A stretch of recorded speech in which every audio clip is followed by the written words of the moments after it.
Good evening, Arun Mohan sir. Please start. Yes, sir. A warm good evening to all. I welcome all the dignified participants to the 117th web training series of CBSE Bharat Sahodaya.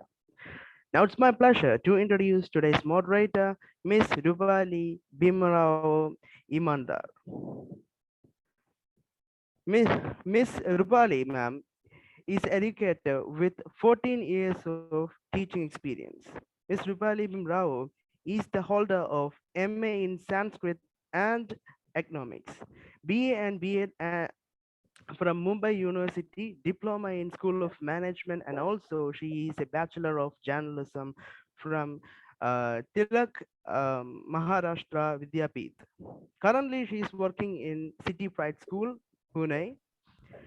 She worked as examiner for CBSE board and also the external committee member for the CBSE board exam as well as an evaluator. Apart from work, she is passionate about poem writing in Marathi language. Most importantly for her, to keep on learning, studying, and remaining as a learner forever is the mission of her life. So I proudly present Miss Rubali Bimrao Imandar. Wholeheartedly, I invite you, ma'am, to moderate this grand session. Please, ma'am, over to you.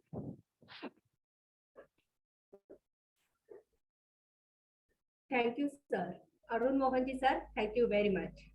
Yes, ma'am. नमो नमः, शुभ संध्या, स्वागतम सर्वेषां शिक्षकाणां, अध्यापकानां, विद्वत्तां, महज्जनानां, संस्कृत अनुरागिणां, संस्कृत अभिज्ञानां, सहर्ष मनसा स्वागतम।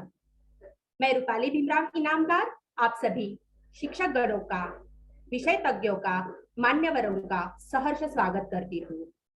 First, I would like to extend my gratitude to Dr. Abdul Salam Sarji for giving me this opportunity, and I also extend very warm welcome to all the participants. All about Sanskrit Part 2. आज का यह webinar Sanskrit भाषा से संबंधित है। हम सब जानते हैं कि संस्कृत भाषा का साहित्य संग्रह विशाल ज्ञान समृद्ध है, लेकिन किसी भी भाषा को जानने के लिए, समझने के लिए भाषा का साहित्य पढ़ना जरूरी होता है, और साहित्य को समझने के लिए व्याकरण का अध्ययन महत्वपूर्ण माना जाता है। व्याकरण के सिवा भाषा का साहित्य पढ़ना, जानना कठिन बात है। भाषा और साहित्य को समझने के लिए व्याकरण हमें मदद करता है। व्याकरण के सिवा भाषा की कल्पना ही नहीं की जा सकती। इसीलिए व्याकरण तथा व्याकरण के विविध अंश जैसे धातु रूप, शब्द रूप, अलंकार, समास, इस शब्दों का सबका अध्ययन जरूरी है। व्याकरण का महत्व समझाते हुए एक पिताजी ने अपने बच्चे से, अपने पुत्र से कहा, यद्यपि बहुना अधीते पठपुत्र व्याकरणम, स्वजनो स्वजनो माँ अभूत सकलम शकलम सकृत शकृत। यदि तुम बहुत बड़े विद्वान नहीं बन पाते हो तो बेटा कुछ भी बात नहीं है, लेकिन व्याकरण अवश्य पढ़ो ताकि शब्द के उचित अर्थ की प्राप्ति आपको हो जाए। इससे हम सब यह समझ सकते हैं कि व्याकरण का ज्ञान कितना महत्वपूर्ण है। इसी को लक्षित करके और आज यहाँ व्याकरण के महत्वपूर्ण अंश समाज के बारे में जानने के लिए हम सम्मिलित हुए हैं। आज के हमारे ऑल अबाउट संस्कृत पार्ट 2 का आयोजन सीबीएसई भारत सहोदय के द्वारा किया गया है। यह this is 117th session being conducted by CBSE Bharat Sahodaya complex. CBSE Bharat Sahodaya complex एक ऐसा संघ है जो शिक्षक गणों के लिए लगातार विविध कार्यक्रमों का आयोजन कर रहा है, और CBSE भारत सहोदय का अभिन्न अंग है हमारे doctor Abdul Salam sir. Doctor Abdul Salam sir, इनके बारे में कहने के लिए मेरे पास शब्द कम है, फिर भी मैं उनका परिचय देती हूँ। डॉक्टर सलाम sir is the general secretary of CBSE Bharat Sahodaya complex. एषः महोदयः त्रिवेन्द्रं स्थितं द ऑक्सफोर्ड स्कूल इत्यत्र प्रधान आचार्येण रूपेण कार्यरतः अस्ति। सलाम sir is the CBSE resource person and deputy training coordinator of Trivandrum region. Salam sir, एक उत्तमः संवादकः, दूरदृष्टिनेता, कुशलः मार्गदर्शकः, निपुणः संघटकः तथा नियोजकः अपि अस्ति. It is truly said that चित्ते वाचि क्रियायां च साधूनाम एकरूपता. The one whose mind, speech and actions are same is a saintly person. Sir, मैं आपसे विनंती करती हूँ कि आप यहाँ उपस्थित सभी श्रोतृगणों को आज संबोधित करें. सलाम sir. Thank you, ma'am. Good evening, everyone. Shubh Sandhya. Very happy to present the second episode of Sanskrit for the Sanskrit teaching community. Respected scholars, a resource person, Dr. S.P. Nanda, moderator Rupali ma'am, a patron Dr. Jayanti, and all participants. Very happy that Dr. Siba P. Nanda has agreed to give a session on Samas. Based on your request, we had taken your opinion, which subject topic you would like to have a session on. Most of you suggested in the group you need samasas, and Dr. S.P. Nanda has readily agreed to take this session for you. So we, on behalf of all the participants who have gathered here, express our gratitude to Dr. S.P. Nanda, and thank you so much for joining despite your day being holiday today. Thank you, and appreciate your enthusiasm for learning. Thank you so much. Let's listen to Dr. S.P. Nanda. Thank you, Rupali. Thank you so much. Thank you sir. धन्यवाद जी. आज इस मंच पर अपने उपस्थित है doctor Jayanthi ma'am. मंच पर उपस्थित और यह सबसे बड़ा प्रभावी नेतृत्व है. I welcome doctor Jayanthi ma'am. Jayanthi S madam ji is a CBSE Bharat Sahodayas co-founder. Madam ji, Shri Chamundi Vidyapeetham Trivandrum इस पाठशाला जयंती महोदया निपुणा अध्यापिका अस्ति. तस्याः अध्यापनः अनुभवः प्रगाढः अस्ति. Madam has more than 3 decades experience of teaching. Jayanti S महोदया कुशलिनी संघटिका, नियोजिका, मार्गदर्शिका, वक्त्री, आयोजिका, सदैव प्रसन्नवदना व्यक्तिमत्वा प्राप्ता अस्ति. जयंती ma'am is a seasoned, skilled educator with great mentoring experience and students development. Madam ji, मैं आपका सहर्ष स्वागत करती हूँ और आपसे विनती करती हूँ कि आप यहाँ उपस्थित सभी श्रोतृगणों को संबोधित करें. जयंती ma'am.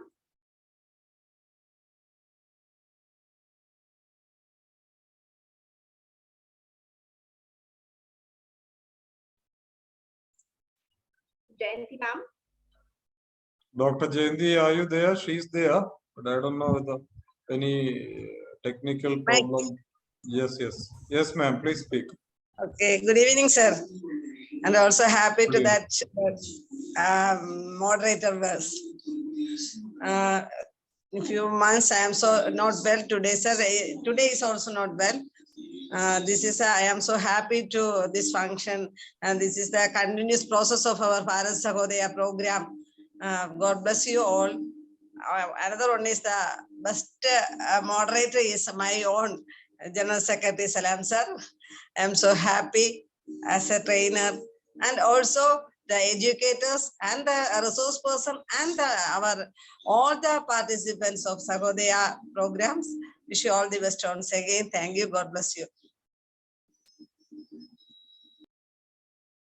Thank you, ma'am. Thank you very much. कार्यक्रमम् अग्रे नयामि. अनेके धन्यवादाः. अस्मिन् कार्यक्रमे अस्माकं कृते संसाधकरूपेण डॉक्टर सीबा प्रसाद नंदा महोदयः अद्य प्राप्तः अस्ति. महोदयः इदानीं दिल्ली पब्लिक स्कूल कलिंगा ओडिशा राज्ये पाठनं कार्यं करोति. सीबा प्रसाद Nanda sir has total 16 years of teaching experience. महोदयस्य अध्यापनः अनुभवः 16 वर्षस्य प्रगाढः अनुभवः. डॉक्टर शिवानन्दा महाभागेन विविधाः अभ्यासक्रमाः पूर्णाः कृताः. Sir has completed B.Ed, M.A, M.Phil, PhD. इन अभ्यासक्रमों को सर जी ने कंप्लीट किया है. सर जी ने अपने विद्यावारिधि PhD के लिए संस्कृत व्याकरण का चयन किया था. और इतना ही नहीं, सर जी को बेस्ट संस्कृत टीचर के लिए सुप्रिंटेंडेंट ऑफ पुलिस के द्वारा भी पुरस्कृत किया गया था. स्वदेशे पूज्यते राजा, विद्वान सर्वत्र पूज्यते. इस उक्ति के अनुसार हर एक स्थान पर शिवा सर जी ने अपनी एक तेजस्वी प्रतिमा का निर्माण किया है. Doctor Shiva Prasad Nanda sir has published 2 books related to Sanskrit अभ्यास, संस्कृत स्टडी. महोदय जी ने आदर्श शिक्षा मंच के सदस्य का काम भी किया है तथा सह संस्कृत विभाग रूपेण अपि कार्यं कृतवान्. डॉक्टर शिवा नंदा महोदय रुचि लघु कविता लेखने, काव्य लेखने अपि अस्ति.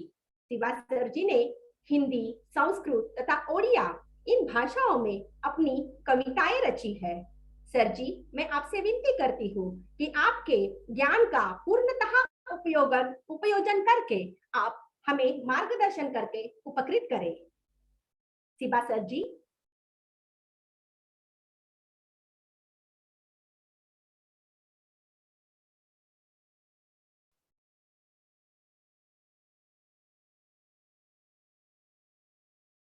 Shiba sir. Dr. Shiba, you are on mute. Please unmute. Yes, yes. Yes, Sunedra ma'am. Yes, sir. Yes, sir. We can hear. Sir, can you unmute my mobile?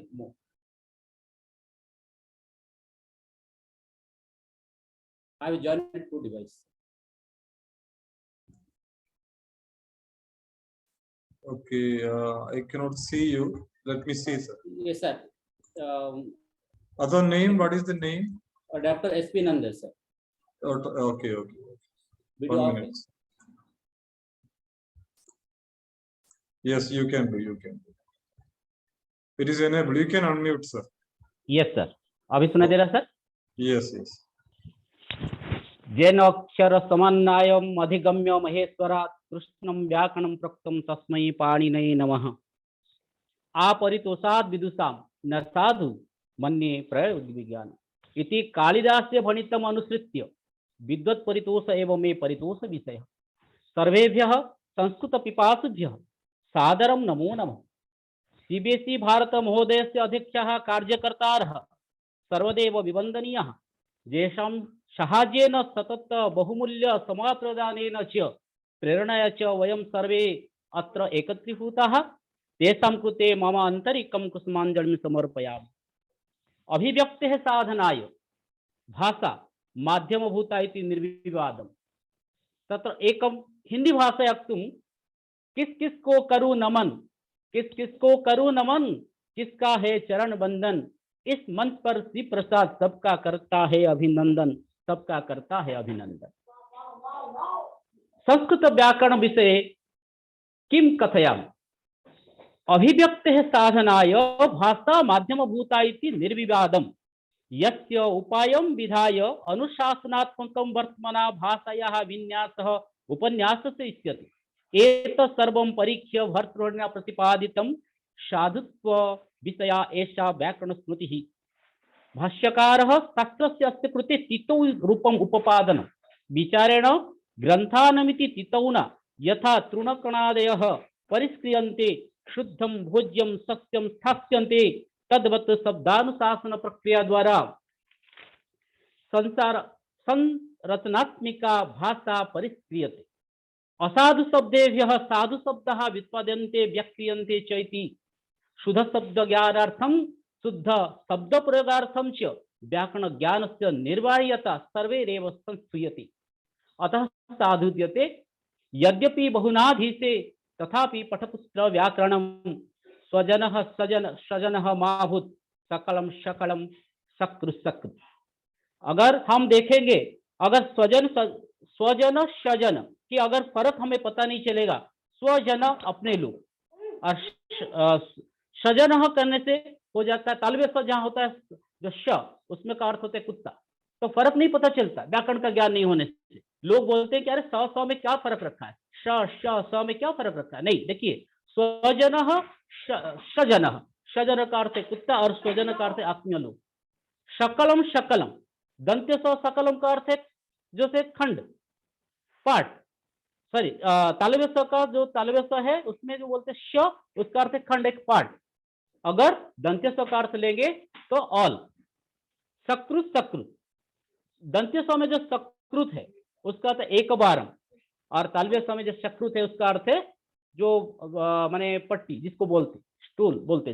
तो इतना फर्क है, संस्कृत अगर नहीं जान सकते तो संस्कृत का अर्थ नहीं समझ सकते। इसलिए मैं पहले बताया थी कि यद्यपि बहुनादि से तथापि पठपुत्र व्याकरण।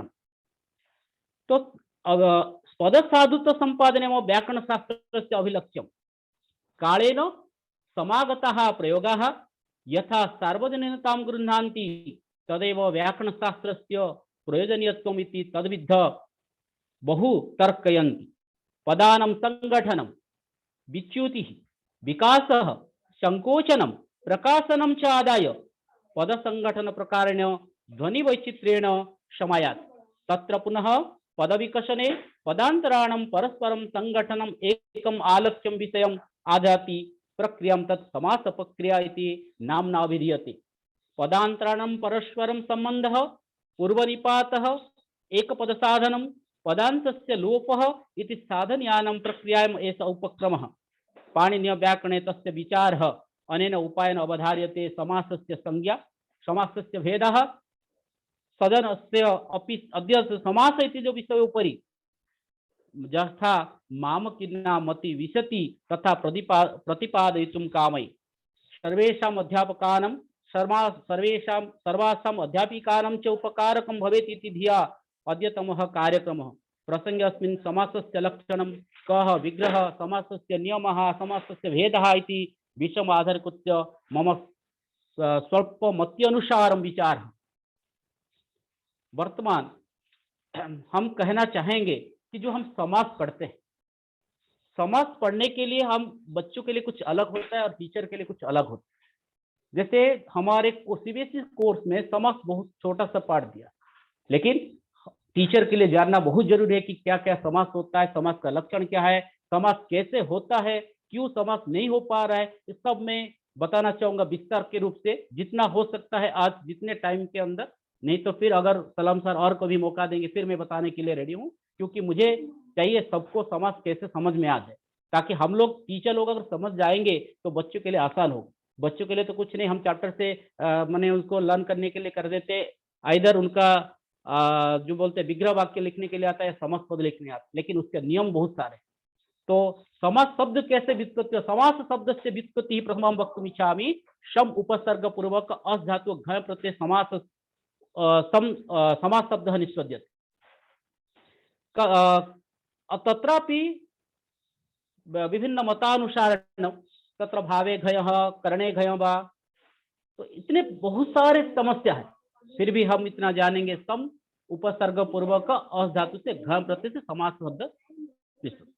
केचन समासत्व नाम, समास से लक्षणों किम भविष्य, समास क्या है मैं तो बताऊंगा कुछ और शो करूंगा कुछ, मैंने बताऊंगा बहुत सारे और दिखाऊंगा आप लोग को जो जरूरत है। Just 1 second.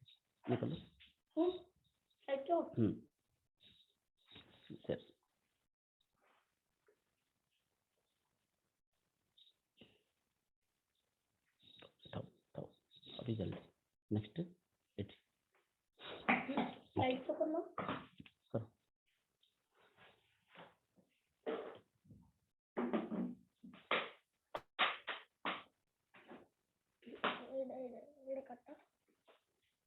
Just 1 second, sir.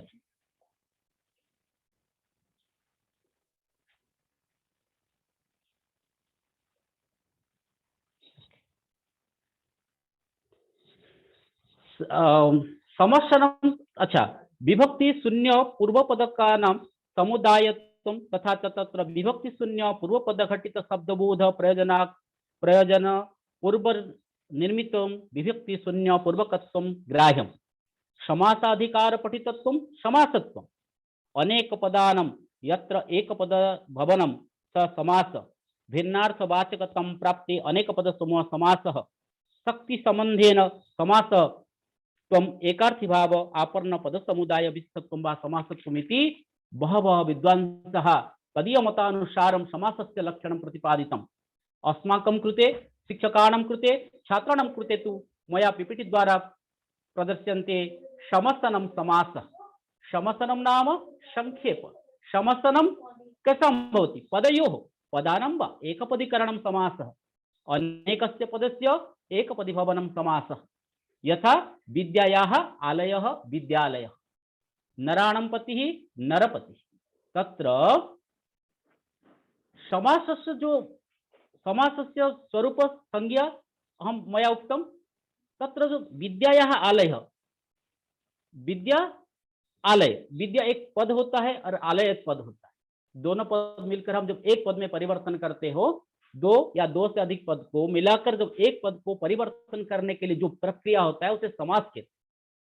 पद जानने से पहले मैं छोटा सा यहाँ बताना चाहूंगा, संस्कृत भाषा में, संस्कृत साहित्य, संस्कृत व्याकरण में पद, शब्द एवं वर्ण ये जानना जरूरी होता है। जैसे हम क्या करते हैं कि भाषा की सबसे छोटी इकाई जिसे हम तोड़ नहीं सकते उसे वर्ण कहते हैं, और वर्णों के सार्थक मेल को शब्द कहते हैं। शब्द में जब विभक्ति जुड़े तब उसे हम पद कहेंगे। यही डिफरेंस बच्चों को बताना है, शब्द और पद के अंतर। जहां शब्द में विभक्ति जुड़ेगा उसे बोलते हैं पद। तो पद क्या होता है? देखिए, विद्यायाः आलयः, दो पद था। यहाँ बच्चों को सिखाना पड़ेगा कि विद्यायाः में विभक्ति जुड़ा है और आलय में विभक्ति जुड़ा है, इसलिए ये दोनों पद। हम दोनों पद को जोड़ दिए तो विद्यालय कितना पद हुआ, कितना विभक्ति, उतना पद। तो विद्यालय में एक ही विभक्ति लगा है तो एक पद हो गया। तो ये पद एंड शब्द में डिफरेंस बच्चों को जानना जरूरी होता है। नराणाम पति में भी सेम, नराणाम हो गया षष्ठी व्यक्ति, पति प्रथम व्यक्ति, दो पद था, मिलाकर हमने नरपति एक पद बना दिए। तो यही होता है शब्द और पद के बीच अंतर। तो हम अभी देखेंगे ये जो समासस्य भेदा, समासस्य संज्ञा बताया मैंने, समासस्य संज्ञा उक्ता मया। अधुना समासस्य भेदः। समासस्य भेद विषये सन्ति विविधानि मतान्तराणि। केचित् आचार्याः द्विविधत्वं समासं वर्णयन्ति। लुक् समास अलुक् समास च। यत्र सुप् विभक्ति लुक् भवति स लुक् समास उच्यते। यथा विषयोर्मध्ये उपदिशम् अव्ययभाव समास। आगे पढ़ेंगे हम। दुःखम् अतीतः दुःखातीतः तत्पुरुष समास। पीताम्बरं यस्य सः पीताम्बरं यस्य सः पीताम्बरः वा पीतम् अम्बरं यस्य सः पीताम्बरः बहुब्रीहि समास। हरिः च हरः च हरिहरौ। यत्र तु सुप् विभक्ति लुक् न भवति स अलुक् समास इति उच्यते। यथा परस्मै पदे आत्मनि पदे स्तोकान्मुक्तः दुराद्गतः त्वतिस्तरः सरसिजं जिमुतस्य एव वागर्थविभो कंठे काल उरुषि लोमः इत्यादयः पदाः तत्र लुक् विभक्ति न लुक् भवति, विभक्ति अलुक् भवति अत्र। यद्यपि यत्र च प्रकारान्तरेणापि समासार्थ द्विविध उच्यते, नित्य अनित्यस्य। समासः द्विविधः, केवल समासः विशेष समासः। केवल समासः क्या संज्ञा, केवल समास संज्ञा भवति तत्पुरुषादि संज्ञा विनिर्मुक्तः समास संज्ञात्र युक्तः केवल समास। यथा पूर्वं भूत भूतपूर्वः सुबह समास इति कथ्यते पाणिनिना। विशेष समासः अव्ययभावः तत्पुरुष द्वन्द्व बहुव्रीहि। केचित् समासस्य त्रिविधत्वं, केचित् पंचविधत्वं, केचित् षड्विधत्वं, केचित् सप्तविधत्वं वा यदस्तु प्राचीन व्याकरण मते समास चतुर्धा भवति।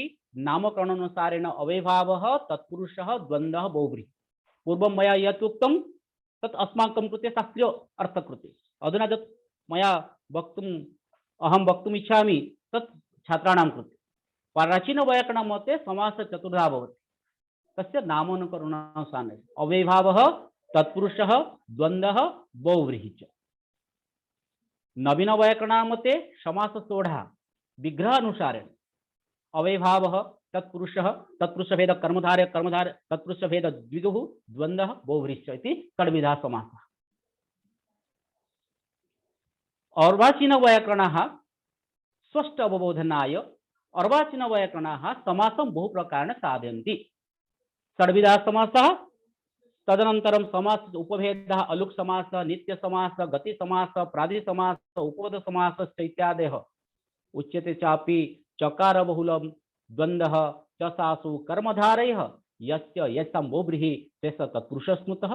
अपरं च द्वन्द्व दिगुरपि चाहं मद्गेः नित्यम् अवैभावः तत्पुरुषः कर्मधारय येनां स्यात् बहुव्रीहि। षड्विधत्वं चतुर्विधत्वं समासस्य संज्ञा लक्षणविषये समासस्य भेदविषये मया कथितं। तदस्तु नामकरणानुसारेण समासः चतुर्धा, विग्रहानुसारेण प्रयोगदृष्ट्या च समासः षोडशः इति अस्माभिः ज्ञातम्।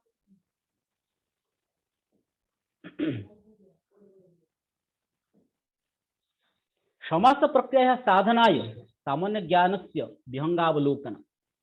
जैसे चिड़िया उड़ते जा रहा है और कभी पीछे पीछे मुड़ के देखता है, कभी इधर जाना है कि कहीं खाना मिलेगा, उसी तरह हमको भी यहाँ चाहिए कि विहंगावलोकन। समास जानने से पहले ये हम हर टीचर के लिए ये जरूरत है। वृत्ति क्या होता है, तो समास सुबंतानाम भवति न तो तिङन्तानाम। शब्द के भी सुबंत के समास होगा, सुबंत के साथ तिङन्त का समास नहीं होता। यद्यपि भूषण सारे कई कतिपय ग्रंथेषु समास सुबंत तिङन्त बने सुबंत तिङन्तयोः मध्ये समासः भवति, अस्माकं कृते न तत् प्रयोगः। परस्पर अन्वितयोः सुबन्तयोः समासः भवति अन्वितयोः। अर्थवत् समासः पूर्वपदम परपदम उत्तरपदम समस्यमानपदम समस्तपदम विग्रहवाक्यम व्यासवाक्यम समासवाक्यम। हम जब स्कूल में पढ़ाएंगे बच्चों को क्या जानना चाहिए, यही से जाइए। नंबर 5 5 6 7 8 9 पूर्वपदम परपदम समस्यमानपदम समस्तपदम विग्रहवाक्यम। ये हमें तो जानना जरूरी है, बच्चों को भी जानना जरूरी होता है। सर मेरा स्लाइड शो दिख रहा है ना? Hello. Yes, sir. Yes, sir. Yes. Visible. Thank you sir. तो वृत्ति क्या है ना?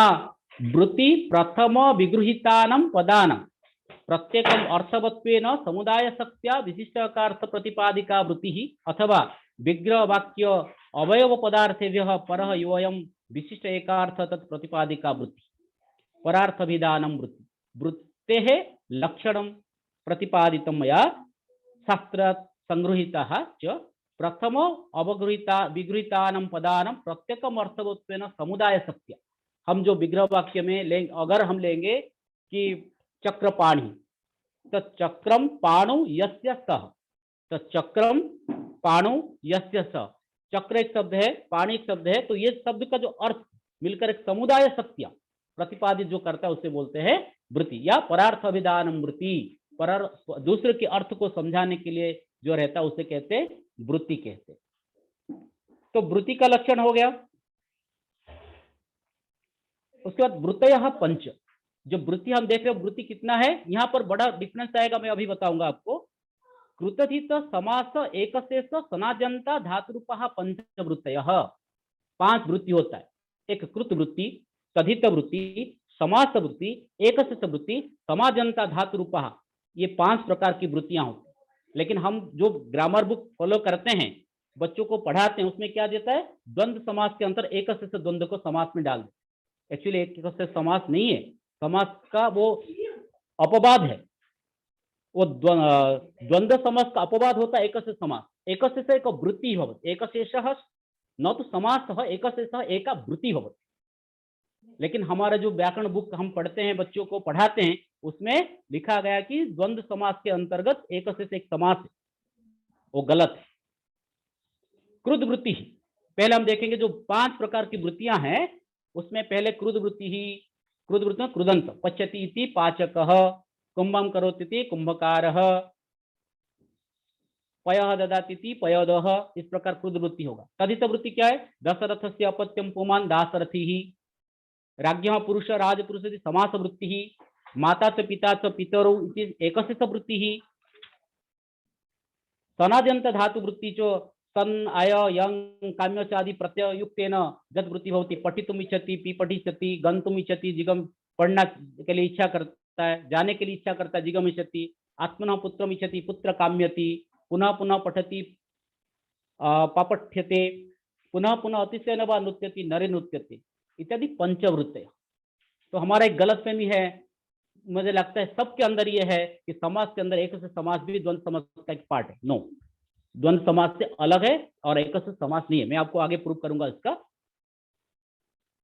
एकशेषः न समास, अतएव अवधेयम् एकशेषः अत्र न समासः अपितु पृथक् वृत्तिरेव। माता च पिता च पितरो, भ्राता च स्वसा च भ्रातरो इति कथं विग्रह इति प्रश्ने न वृत्त्यर्थ अवबोधकम वाक्यम खलु विग्रह। विग्रह का अर्थ होता है वृत्ति अर्थ अवबोधकम वाक्यम खलु विग्रह। अतएव अस्माभिः तत्र भ्रमिताः, वृत्ति अस्ति विग्रह अस्ति तत् समासः भवति न, एकशेषः समासः न। समासः सुबन्तानां भवति न तु तिङन्तानां। पूर्वे मया जे वृत्ति समास सुबंतानां परस ये सारे अभी जिस स्लाइड में आप दिखा रहा हूं उसी को मैं एक्सप्लेन करके समझा रहा हूं एक एक करके। अगर किसी का कोई भी डाउट होगा तो मुझे सलाम सर तो है, ग्रुप में डाल सकते हैं, मैं पूरा क्लियर भी कर सकता हूं जो भी आपको चाहिए समास के ऊपर।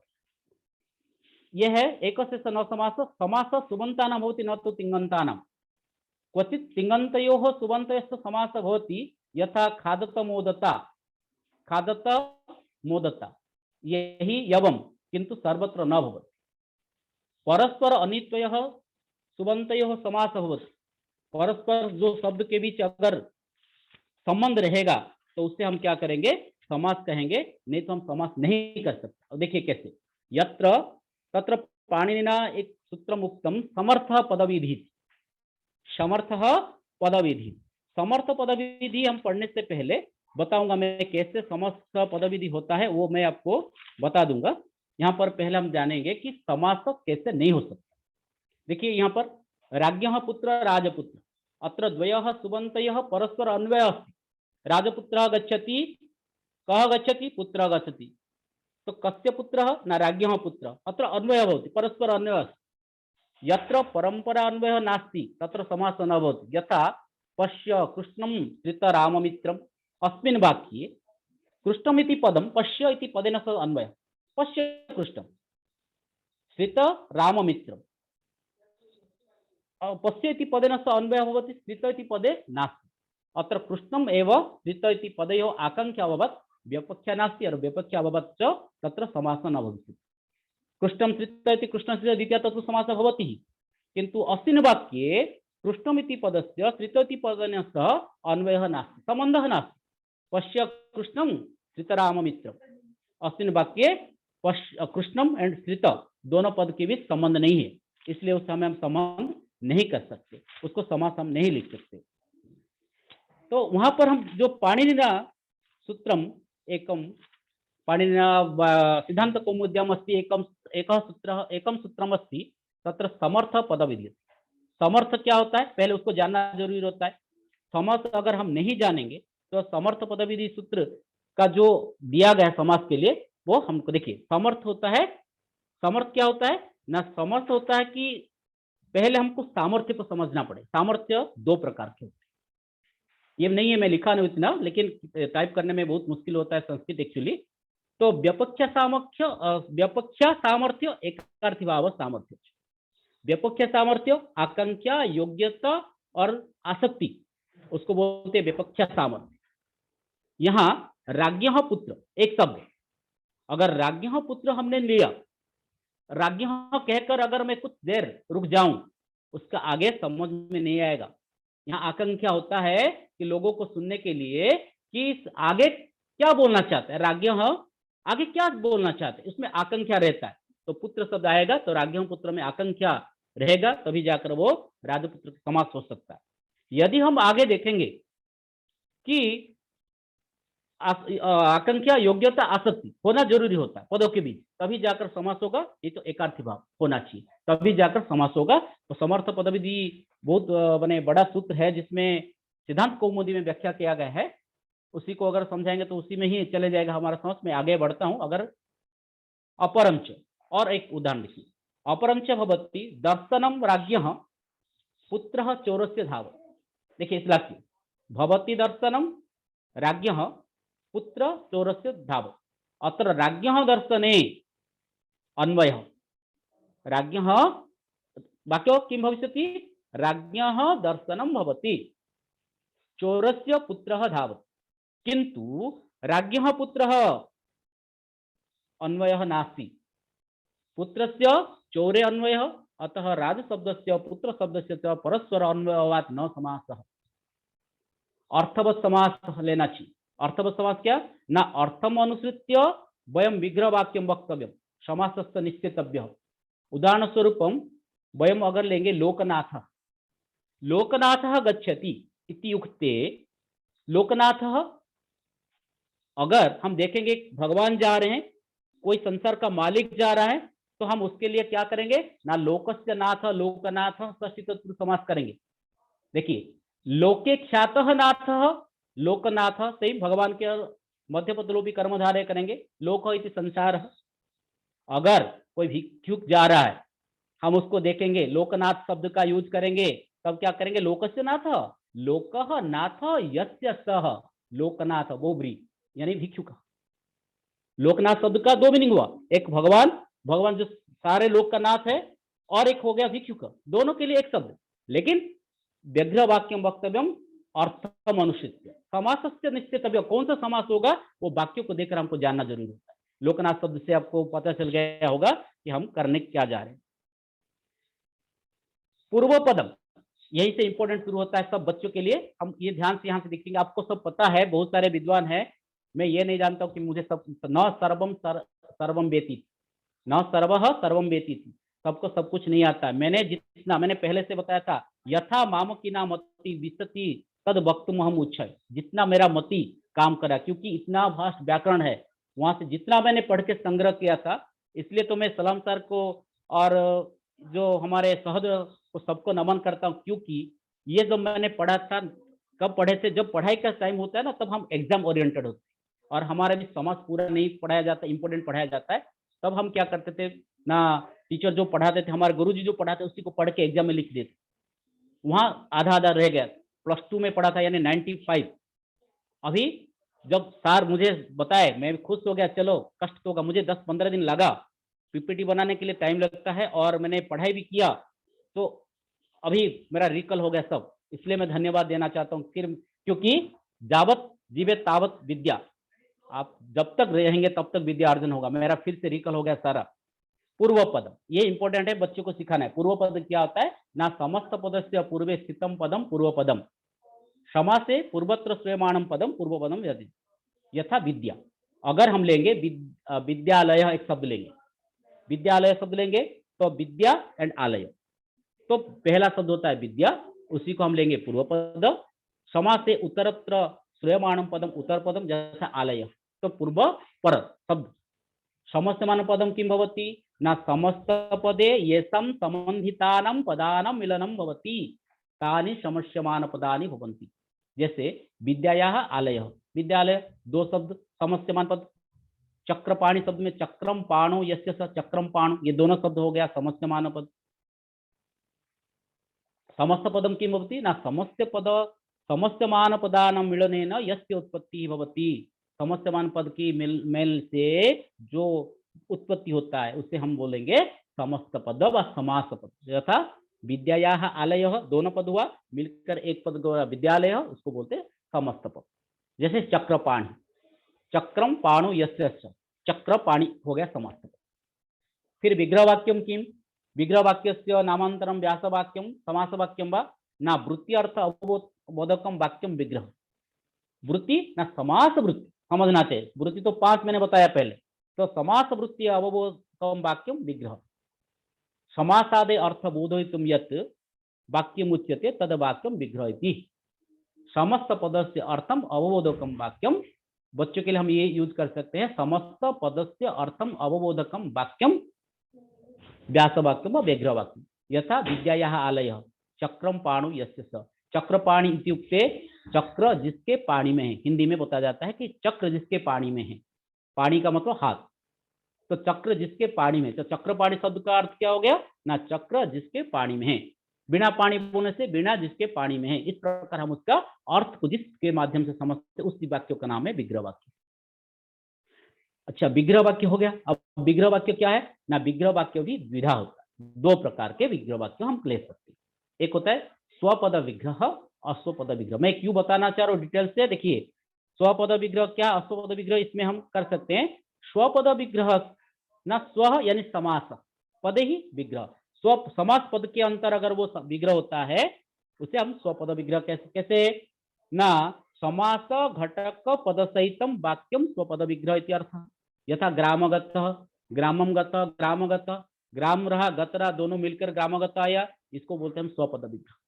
अगर अश्वपद विग्रह करेंगे ना, कृष्णस्य समीपम, कृष्ण से षष्ठी है, समीपम है, जब समस्त पद बोलता है उपकृष्टम हो जाता है तो उप आ गया, समीप चले गया, तो इसको हम बोलेंगे अश्वपद विग्रह। समस्त पद उत्पत्ति है पूर्वम, ये ज्ञान भी हमें बहुत जरूरत है। जहां हम समाज बच्चों को पढ़ा रहे विद्यालय विद्यालय लर्न कर लो। अच्छा, ये हमको जानना जरूरी है। समस्त पद उत्पत्ति पूर्वम समस्तमान पदानम विभक्ति लोप अभवत्। पहले जैसा विद्यायाः आलयः, विद्याया में षष्ठी व्यक्ति था, आलय में प्रथम व्यक्ति था, दोनों का हम पहले विभक्ति लोप करेंगे। उसके बाद पूर्वोत्तर पदयोर मध्ये संधिनाम अवसर अस्ति चेत संधि करणीय। अगर पूर्व एवं पर उत्तर पद के बीच अगर संधि होता है तो हम उसमें संधि करना जरूरी है, जैसे विद्यालय, क्योंकि संधि जरूर कहाँ होता है ना, समास से नित्य, समास में संधि करना जरूरी होता है। तो हमने क्या किया, विद्या में जो आ था, आलय में आ था, उसको दीर्घ संधि करा। तदनंतरम समस्त पदार्थ विभक्ति उत्पत्ति ही, उसके बाद विद्यालय शब्द बन गया। उसके बाद एक शब्द के बाद हम क्या करेंगे, उसमें विभक्ति जोड़ेंगे, विद्यालय प्लस 2 तो विद्यालय। यहाँ पर एक डिफरेंस में बताना चाहता हूँ क्योंकि ग्रुप में हमारा आ रहा था बहुत सारे। यहाँ देखिए, अधोलिखितानि वाक्यानि पश्यन्तु। बालकः विद्यालयं गच्छति, बालकः विद्यालये पठति, बालकः विद्यालयात् आगच्छति। समस्त पदे या विभक्ति प्रथम वाक्ये विद्यालयं द्वितीया, द्वितीय में सप्तमी, तृतीय में पंचमी, तत्प्रकाशयितुं विग्रह वाक्ये तत्शब्दस्य प्रयोगः भवति। समास कृते प्रथमान्तेन प्रथमोच्चार्यं तदंतरम इष्टाविभक्ति योजनीयाः।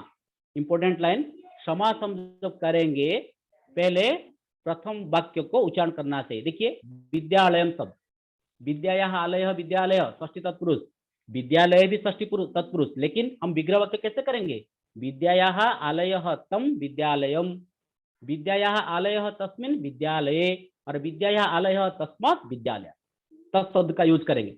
अगर हम देखिए बहुत सारे बुक में दिया जाता है विद्यालयात् ना विद्यायाः आलयात्, गलत, वो नहीं हो सकता कभी, क्योंकि प्रथमांतेन प्रथमम उच्चारणीयम तदनंतरम इष्टा विभक्ति ही। पहले हम प्रथम में उच्चारण करेंगे, उसके बाद हमारे विभक्ति क्या होगा, हम उसको हम जोड़ेंगे। उसके बाद यथा विद्यायाः आलयः विद्यालयः तम विद्यालयम, किंतु विद्यायाः आलयम न समीचीनम, ठीक नहीं। वैसे विद्यायाः आलयः तस्मिन्, राइट, षष्ठी तत्पुरुष समास, लेकिन विद्यायाः आलये द्वितीय पद में हम नहीं, क्यों, यहाँ पर क्या प्रमाण है कि हम नहीं बना सकते। विद्यायाः आलये अगर हम सप्तमी करेंगे तो क्या फर्क होता है, देखिए विद्या आलय संबंध अर्थ में विद्या शब्द में षष्ठी व्यक्ति हुआ, आलय में सप्तमी किस रूल से हुआ, कौन सा सूत्र यहाँ पाणिनि का काम किया है, आलय में हम सप्तमी करेंगे, इसलिए पहले हम जो विग्रह करेंगे विद्यायाः आलयः विद्यालय। जैसे अब हम कोर्स में है हमारा बक काकयोः, तो वहां पर भी समास होना चाहिए, बकः च काकः च तयोः, बक काकयोः। हम क्या करते ना, बके काके च या बकयो बकस्य काकस्य च, षष्ठी करेंगे तो नहीं हो सकता, बकः च काकः च तयोः बक काकयोः, ऐसा होना जरूरी है। अब हम देखेंगे विस्तारेण समासस्य भेदः उपभेदः। समास अगर हम यहाँ तक इंट्रोडक्शन हो गया, अब हम आगे चलते हैं कि समास का जो हमने देखा कि पहले हम देखेंगे जितने समास हमने किया कि अब हम पढ़ते हैं समास 6 प्रकार, प्रयोग अनुसार 6 और प्रकृति में हम 4 समास का, जैसे कि तत्पुरुष अव्ययभाव समास, तत्पुरुष, द्वंद्व, बहुब्री, 4 समास। तत्पुरुष का अगर हम भेद करेंगे तो कर्मधारय, दिगु उसके दो भेद है, इस प्रकार 6। उसका पार्ट पार्ट हम पढ़ेंगे, अभी एक एक समास का हम देखते हैं। अवयव समास हम जब बच्चों को पढ़ाते हैं क्या करते हैं स्कूल में ना, अवयव समास हम जब बच्चे को पढ़ाएंगे तब हमारा काम क्या होता है ना, 6 ठो वार्ड दिया जाता है। जिस 6 को हम पढ़ा दिए बच्चे को, अरे तुम ऐसे कर दो, ये हो जाएगा अवयव समास। तो लेकिन हम अभी देखेंगे अवयव समास का कितना विस्तृत, यहाँ मैं आपको दिखाऊंगा। जानना तो जरूरी होता है। अवयव समास का सबसे बड़ा देखिए कितना होता है। हम अगर देखिए कोई भी समास नहीं, आगे हम देखेंगे इसमें अवयव समास में प्रायण पूर्व पदार्थ प्रधान अविभाव, पूर्व पद अर्थ प्रधान होता है अवयव समास। अनव्ययम अव्ययम भवति इति अवयभाव। अनव्यय पद को अवय जो बना देता है, सुबंत पद के साथ अवय का समास होता है तो सुबंत पद भी बन जाता है अवय। पूर्व पदम अवयम उत्तर पदम से अनव्ययम यानी सुबंत। तो अविभाव समास से नियम, ये भी इंपॉर्टेंट है, हम नहीं जानते, बच्चे को पढ़ा देते हैं। यहाँ देखिए क्लिबे प्रतिपादिकस्य अजंतस्य हर्षो स्यात्, उपसर्जन जो गो शब्द स्त्रीप्रत्ययांत तदंतस्य प्रातिपद हर्षो स्यात्। ये दो नियम पाणिनि ने बताया है कि पहले आप जो पढ़ाएंगे समास पढ़ाएंगे, इसका मैं विस्तृत में विवरण करता हूँ। पहला दिया है कि क्लिबे प्रातिपदिक माने हर्ष नपुंसके प्रातिपदिकस्य, और गो स्त्री उपसर्जनस्य, दो सूत्र है जो सिद्धांत कौमुदी में है। इसका विस्तृत है, मैं आपको सरल से इसको समझा देता हूँ क्योंकि ऐसे बच्चे समझेंगे नहीं, जो व्याकरण नहीं पढ़ा है वो भी समझ नहीं आएगा। तो इसका अर्थ क्या होता है ना, जब हम समास करेंगे अवयव समास में, अगर अकार माने अदंत है तो उसका हर्ष हो जाएगा। पहला सूत्र का अर्थ क्लिबे प्रातिपदिकस्य अजंतस्य हर्षो स्यात्। अगर आ है तो अ हो जाएगा, दोनों ई है, बड़ी छोटी है तो छोटी रहेगा। मैं आगे उसका नियम दिखा रहा हूं पूरा, देखिए अकारंत आकारंत व शब्द अकारंत नपुंसकस्य एकवचनमिव भवति। जैसे कृष्ण शब्द है तो कृष्णम हो जाएगा, गंगा तो गंगम हो जाएगा। इसका दोनों सूत्र का एक्सप्लेनेशन मैंने इतना किया हूं। ईकारंत दीर्घ इकारंत व शब्द ईकारंत नपुंसकस्य बारी शब्दवत् भवति। जैसे शक्तिमान त्रिकम्य यथा शक्ति, गंगायाः समीपम उपगंगम, कृष्ण से समीपम उपकृष्णम। वैसे उकारांत उकारांत दीर्घ उकारांत ओकारांत ओकारांत, सारे शब्द का क्या करेंगे हम मधु शब्द के जैसा एक वचन करेंगे, नपुंसक लिंग करेंगे। जैसे गुरु, जैसे गुरु हो समीपम उपगुरु, गुरु पश्चात अनुगुरु छोटा, वैसे बधो पश्चात अनुबधु, तो गो शब्द का भी गु हो जाता है यहाँ पर, जो गो स्त्रीय उपसर्जन सूत्र के अनुसार। अगर रे कारण शब्द होगा उसका भी नपुंसक लिंग कर्तृ शब्द जैसा करेंगे, कर्तृ शब्द के रूप की तरह होगा। और यहाँ पर यह है पुल्लिंग स्त्रीलिंगेषु नित्यम नपुंसके वाच्य, जो हम करेंगे अकारण शब्द। यहाँ एक भाव देखिए टच प्रत्यय, टच प्रत्यय बोल मतलब अप्रत्यय। जैसे राजन शब्द का हम क्या करते हैं, समास करने के बाद राज हो जाता है, पतिन का पथ हो जाता है, ये टच प्रत्यय होता है। टच प्रत्यय से और रहता है, मैं आगे उसका विस्तृत करूंगा कैसे, ये तो हमको जानना जरूरी होता है। अब हमने अव्ययभाव समास पढ़ाने से पहले बच्चों को दो चीज सिखाएंगे। एक हो गया कि अव्यय पद के साथ सुबंत पद का जब समास होगा तब अव्ययभाव समास होगा। सेकंड पॉइंट रखेंगे कि पहला पद अव्यय रहेगा और अव्ययभाव समास में पूर्व पद का अर्थ प्रधान होता है। 3, उसके बाद हम सिखाएंगे अगर आ शब्द आकारांत शब्द है तो उसका माने फलम जैसा रूप हो जाएगा। अगर छोटा ई बड़ा ई अगर हो तो दोनों में छोटा ही होगा। जैसे वारी वारिणी वारिणी, प्रथम व्यक्ति वारी, उ दीर्घ उ और छोटा उ हो, दोनों का छोटा उ मधु जैसा होगा, मधु मधुनी मधुनी। वैसे ए ऐ सॉरी ओ का भी हम करेंगे ऐसे। तो इसी प्रकार हम पहले बच्चों को सिखा देंगे कि अव्ययभाव समास का ये रूल्स हिंदी में पढ़ा देंगे, बच्चे समझ जाएंगे। बच्चे को तो इतना स्ट्रॉन्ग संस्कृत नहीं होता है ना बच्चों के पास। तो अव्ययभाव समास का जो समास है उसका भेद हम बच्चों को पढ़ाते 3 प्रकार के अव्ययभाव, माने 6 ठो वर्ड पढ़ा देते हैं और बच्चों को हम सिखा देते हैं कि अव्ययभाव समास हो गया, बच्चे भी लिख देते हैं, उनका भी काम बन जाता है। अब देखिए अव्ययभाव समास का अर्थ कैसे होता है। हम बच्चों को पढ़ाते हैं सहितेन, निर अभाव अर्थ में, समीप अर्थ में उपशब्द का पढ़ाते हैं, विपसार्थ में प्रतिशब्द का पढ़ाते हैं, अनतिक्रम्य अर्थ में यथा पढ़ा देते हैं। तो ये 6 ठो हो गया, हम बच्चों को पढ़ा लेते हैं। अब देखिए वे उसका कैसे संस्कृत व्याकरण जो है उसी में कैसे दिया गया है। अव्ययभाव समास त्रिधा, अव्यय पूर्व पद अव्ययभाव, अव्यय उत्तर पद अव्ययभाव, अव्यय पद रहित अव्ययभाव, यही पर हम गौर करेंगे। समास से अव्ययभाव समास, लेकिन जिसमें अवयव भी नहीं रहता। आगे देखेंगे। देखिए, अव्यय पूर्व पद अव्ययभाव, यहाँ पर देखिए स्लाइड 3 दी।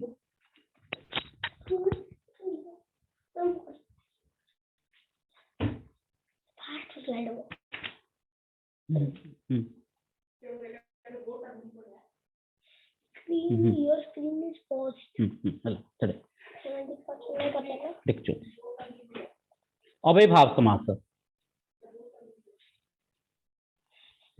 ऑटोमेटिक चलेगा। बंद कर, जल्दी बंद कर।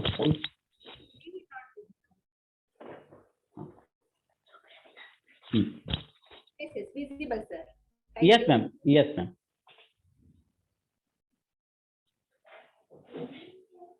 Just 1 second. देखिए, हमारा जो एक सूत्र होता है, विभक्ति, समीप, समृद्धि, बुद्ध्यर्थ, अभाव, अत्यय, संप्रति, शब्द प्रादुर्भाव, यथा शाकल्य अंतवचनेषु पाणिनिना सूत्रम प्रतिपादितम, उसी अर्थ में हम देखेंगे क्या क्या अर्थ में, विभक्ति अर्थ में। अव्यय पूर्व पद अव्ययभाव समास का विभक्ति अर्थ में अधि उपसर्ग लगता है। विग्रह वाक्य के पूर्व पद में सप्तमी विभक्ति होती है, बच्चे को सिखाना जरूरी होता है।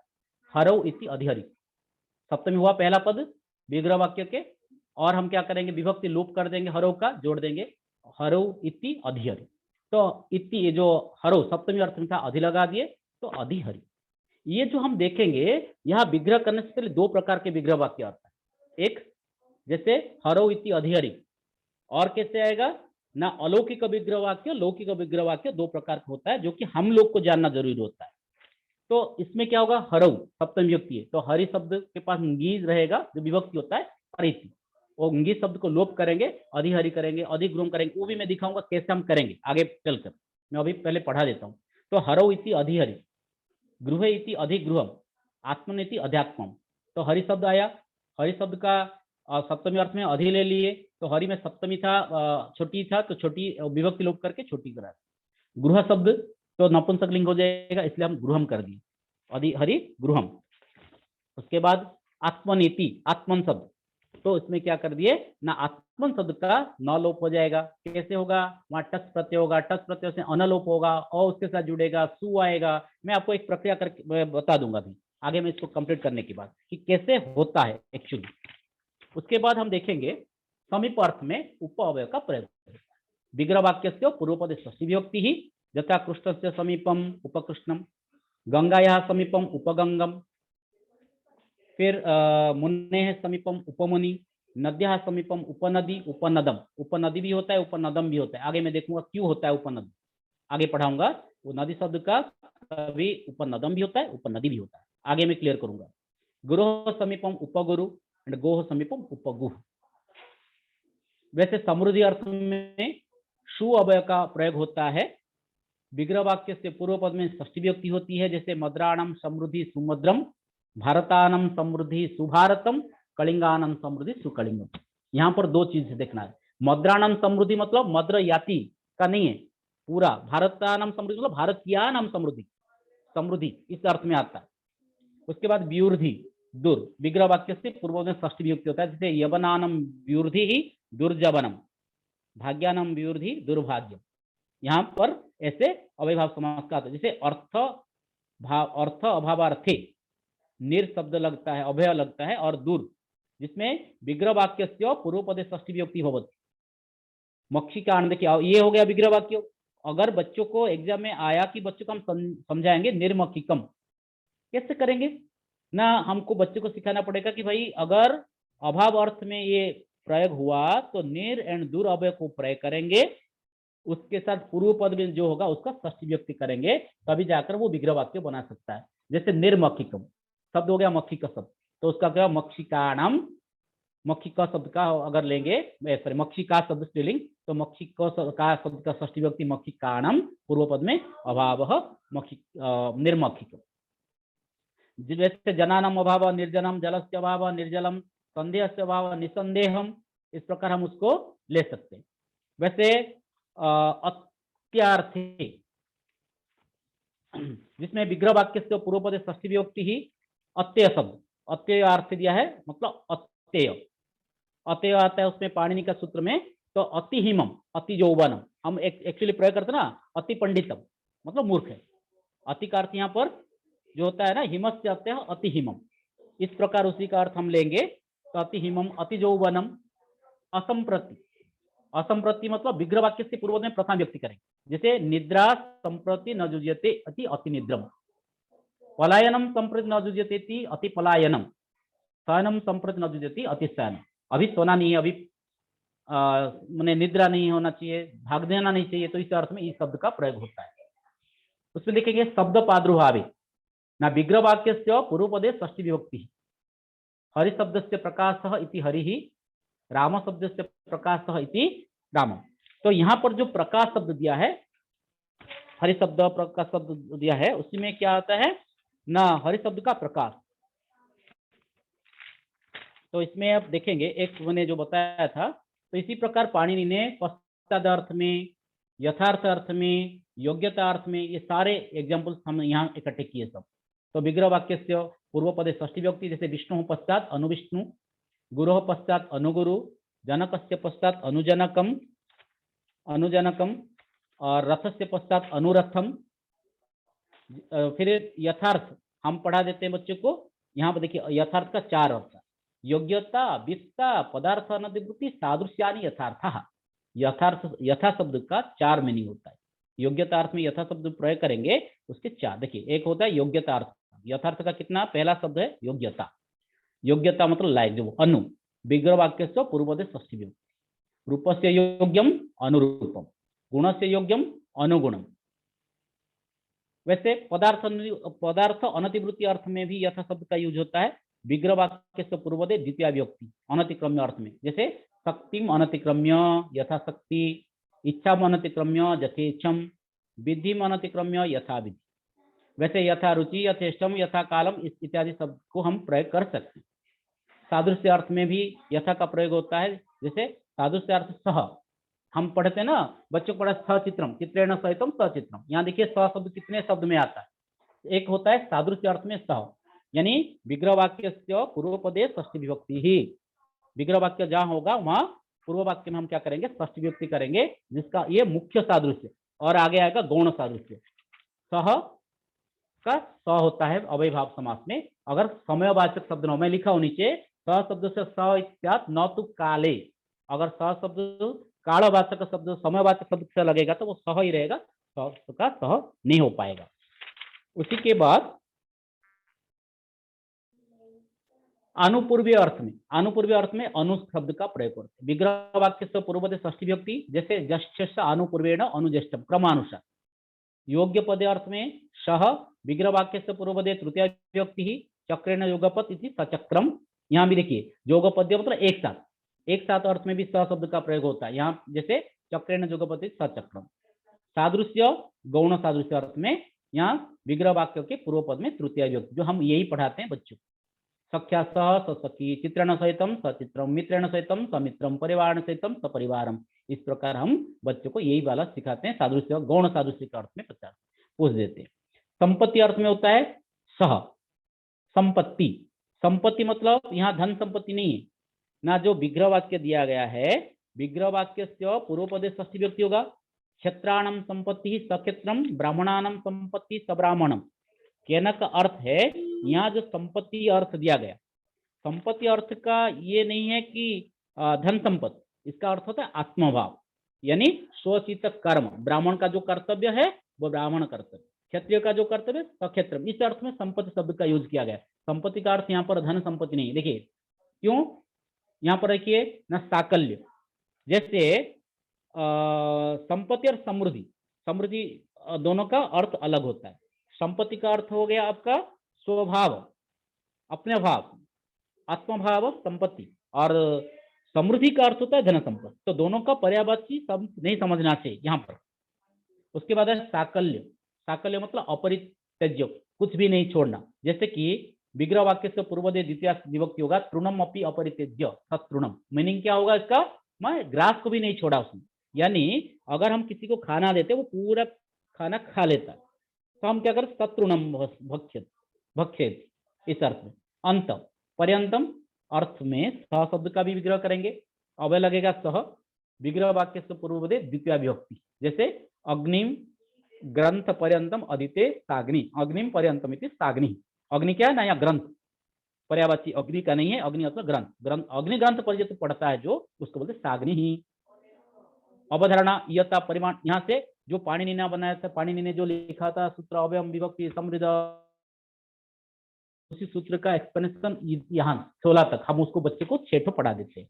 लेकिन यहाँ पर जो हम पढ़ाने जा रहे हैं ये हम ना जानते हैं, ना हमारे बुक में है, ना हमारे कोर्स में है। यहाँ देखिए, अवधारणा यथा परिमाण अर्थ यावत अवयस्य सुबंतेन सह। अवधारणा मतलब यावत, जब तक। अवधारणा अर्थ में हम उसी को क्या करेंगे, विग्रह वाक्य से पूर्व प्रथम व्यक्ति करें। यावंत श्लोका, यावंत श्लोका यावत श्लोकम, यावंती नामानि यावन नाम, यानी जब जितने श्लोक है उतने यहाँ आएगा। यावंत श्लोका तावत अच्युत प्रणाम, ऐसा प्रयोग है पाणिनि का। तो यावंत श्लोका तावत अच्युत प्रणाम, यानी जब तक जितने श्लोक है उतने भगवान को प्रणाम करते हैं।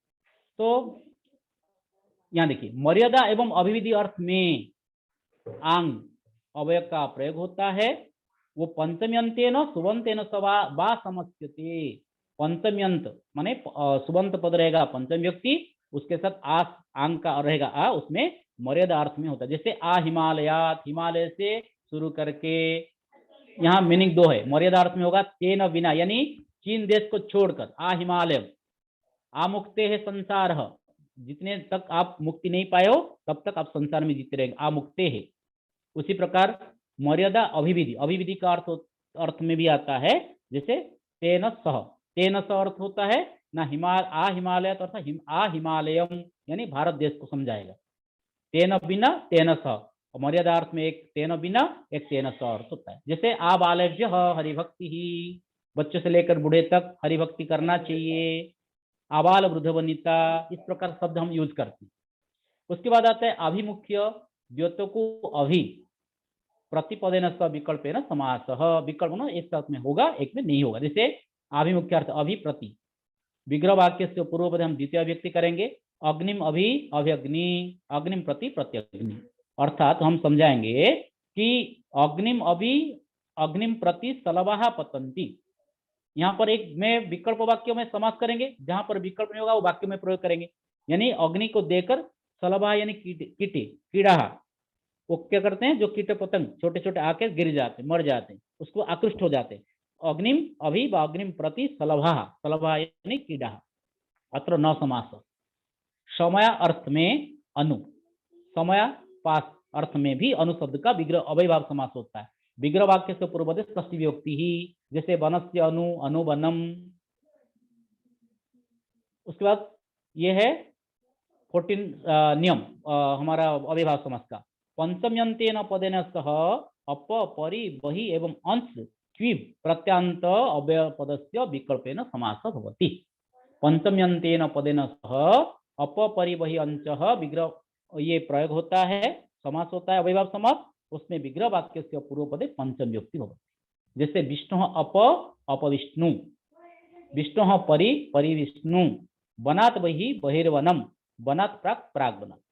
असमस्त पक्षी, जहां पर समास नहीं होगा अवयभाव समास, तो अपविष्णु पुल्लिंग हो जाएगा। वो का हमारा जो विष्णु शब्द का नहीं होगा, विष्णु नपुंसक लिंग हो गया, उसका अपविष्णु परिविष्णु बहिर्वनात् प्राग्वनात्, इस प्रकार उसका, क्योंकि ये जो अपपरि बहिरंच पंचमी होता है अवयभाव समास, ये विकल्प में होता है। एक पक्ष में हम उसको समास कर सकते हैं, एक पक्ष में हम उसको कर भी नहीं सकते। दीर्घता द्योतितेन अनु षष्ट्यंतेन पदेन सह विकल्पेन समास। विकल्प में देखिए, गंगायाः अनु अनुगंगम, यानी अनुगंगम वाराणसी, जितना तक वाराणसी शहर है, काशी है, अनुगंगम काशी, तो उसी तक गंगा नदी का दीर्घता अर्थ में उसका मापने के लिए प्रयोग किया जाता है। दीर्घता अर्थ में अनुअव्यय का प्रयोग होता है। विग्रह वाक्य से पूर्व में षष्ठी व्यक्ति होती है, जैसे गंगायाः अनु अनुगंगम, तो अनुगंगम वाराणसी, हम इसी को भी हम कर सकते हैं इस प्रकार। मात्रा लेस माने कम अर्थ में प्रत्यवय का प्रयोग होता है, और विग्रह वाक्य से पूर्व पदे षष्ठी विभक्ति होती है, जैसे साकस्य लेस साक प्रति। यहाँ हो गया। अब हम यहाँ पर देखेंगे कि अव्ययभाव समास अव्यय पद रहित अव्ययभाव, जहां पर यहाँ तक अव्यय पूर्व पद रहा, इसमें आप देखेंगे बिल्कुल अव्यय पद नहीं है, फिर भी अव्यय शब्द हम क्या करते हैं, इसका हम प्रयोग कर लेते हैं। कैसे? देखिए, तिष्ठद्गु एक गण होता है, तिष्ठद्गु एक गण पाठ होता है जिसमें ये सारे शब्द रहता है गण पाठ में। उनका क्या होता है, गणे पठितानां शब्दानां निपातनेन अव्ययभाव समासः भवति, तिष्ठद्गु प्रभृति समास जो होता है। तो इसमें हमने देखा अव्ययभाव समास का, जैसे कि तिष्ठन्ति गावः यस्मिन् काले, तिष्ठद्गुः यानी दोहन काल, जब दूध निकाला जाता है उसी समय। आयति शब्द, आयत्यः गावः यस्मिन् काले, तो आयति गवम, आयति गवम, तो यहाँ पर गोधूली समय यानी इवनिंग टाइम, तो इसी में भी अव्ययभाव समास होता है। यहाँ पर बिल्कुल अव्यय वर्ड है ही नहीं, लेकिन ये दोनों भी अव्ययभाव समास के अंतर्गत आते हैं। जैसे पार मध्य शब्दों षष्ट्यन्तेन समस्यते विकल्पेन, जैसे गंगायाः पारम पारे गंगम, यहाँ पर पार शब्द था, उसका पार हो जाता है, पारे हो जाता है, माने जिसको बोलते हैं निपातन सिद्ध से, तो गंगायाः पारम पारे गंगम, समुद्रस्य मध्यम मध्ये समुद्रम, तो मध्य एंड पार शब्द का हम क्या करेंगे, यहाँ पारे एंड मध्य आदेश हो जाता है निपातन सिद्ध से। पारे मध्य निपातनम सिद्धम पक्ष षष्ठी तत्पुरुष, गंगायाः पारम गंगा पारम भी कर सकते, समुद्र समुद्रस्य मध्यम समुद्र मध्यम षष्ठी तत्व समास भी कर सकते हैं, लेकिन बिना अव्यय का ये है अव्ययभाव समास। उसमें हम देखेंगे कि वंश्यवाची, यहाँ पर इंपॉर्टेंट देखिए, वंश्यवाची सुबंतेन सह संख्यावाची सुबंतस्य विकल्पेन अव्ययभाव समासः।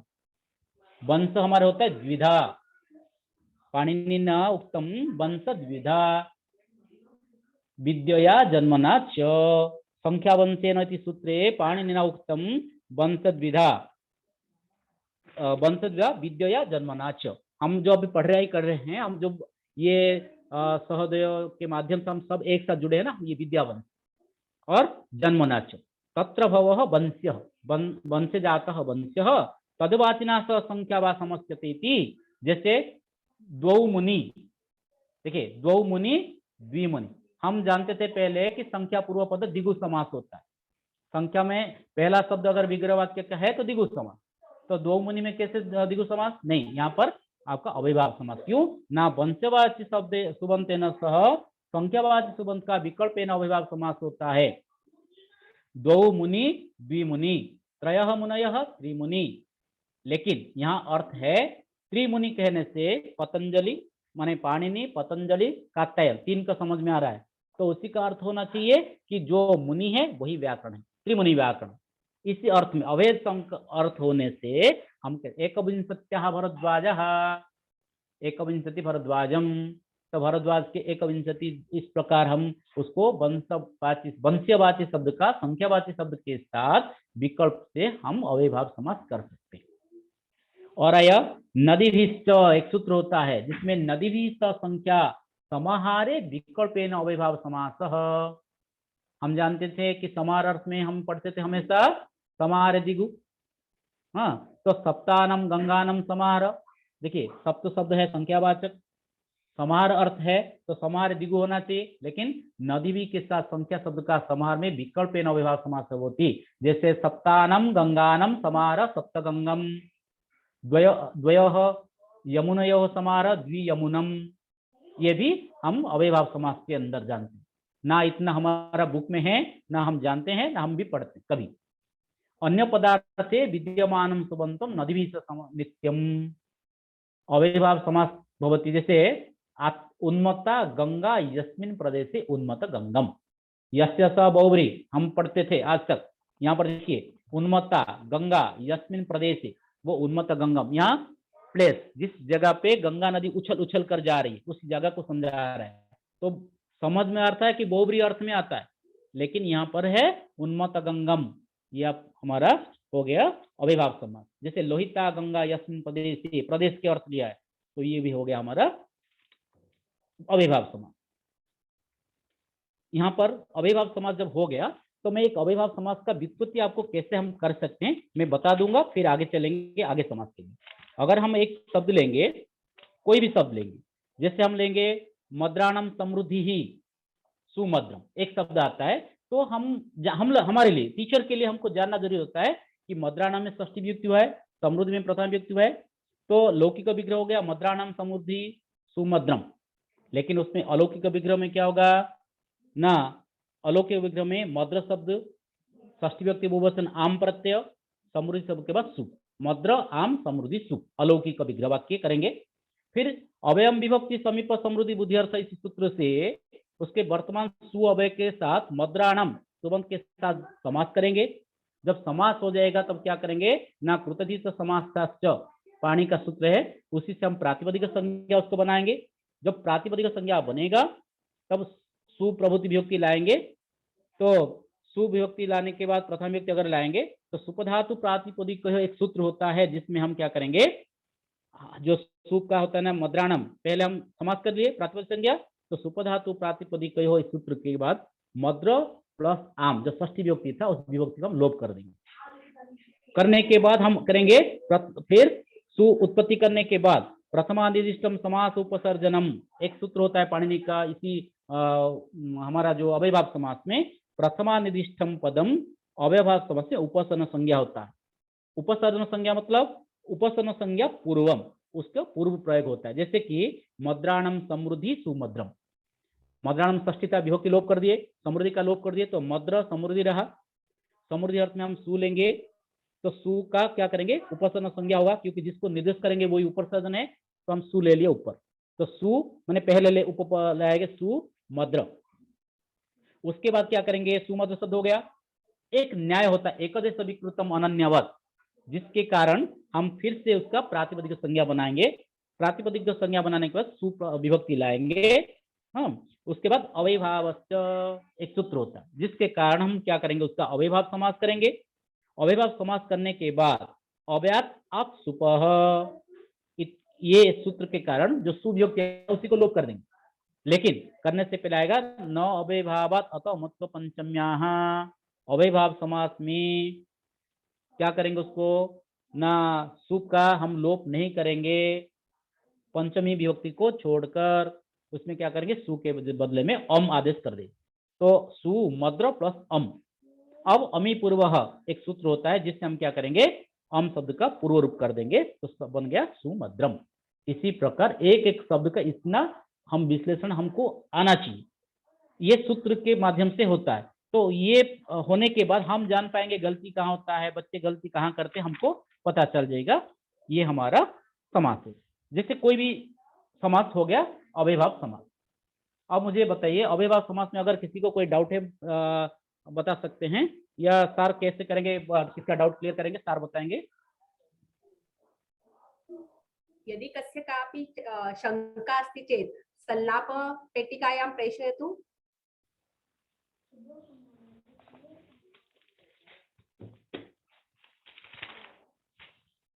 अगर कोई शंका होती है, संदेह है, तो आप संलाप पेटिका में आपके प्रश्न भेज सकते हो।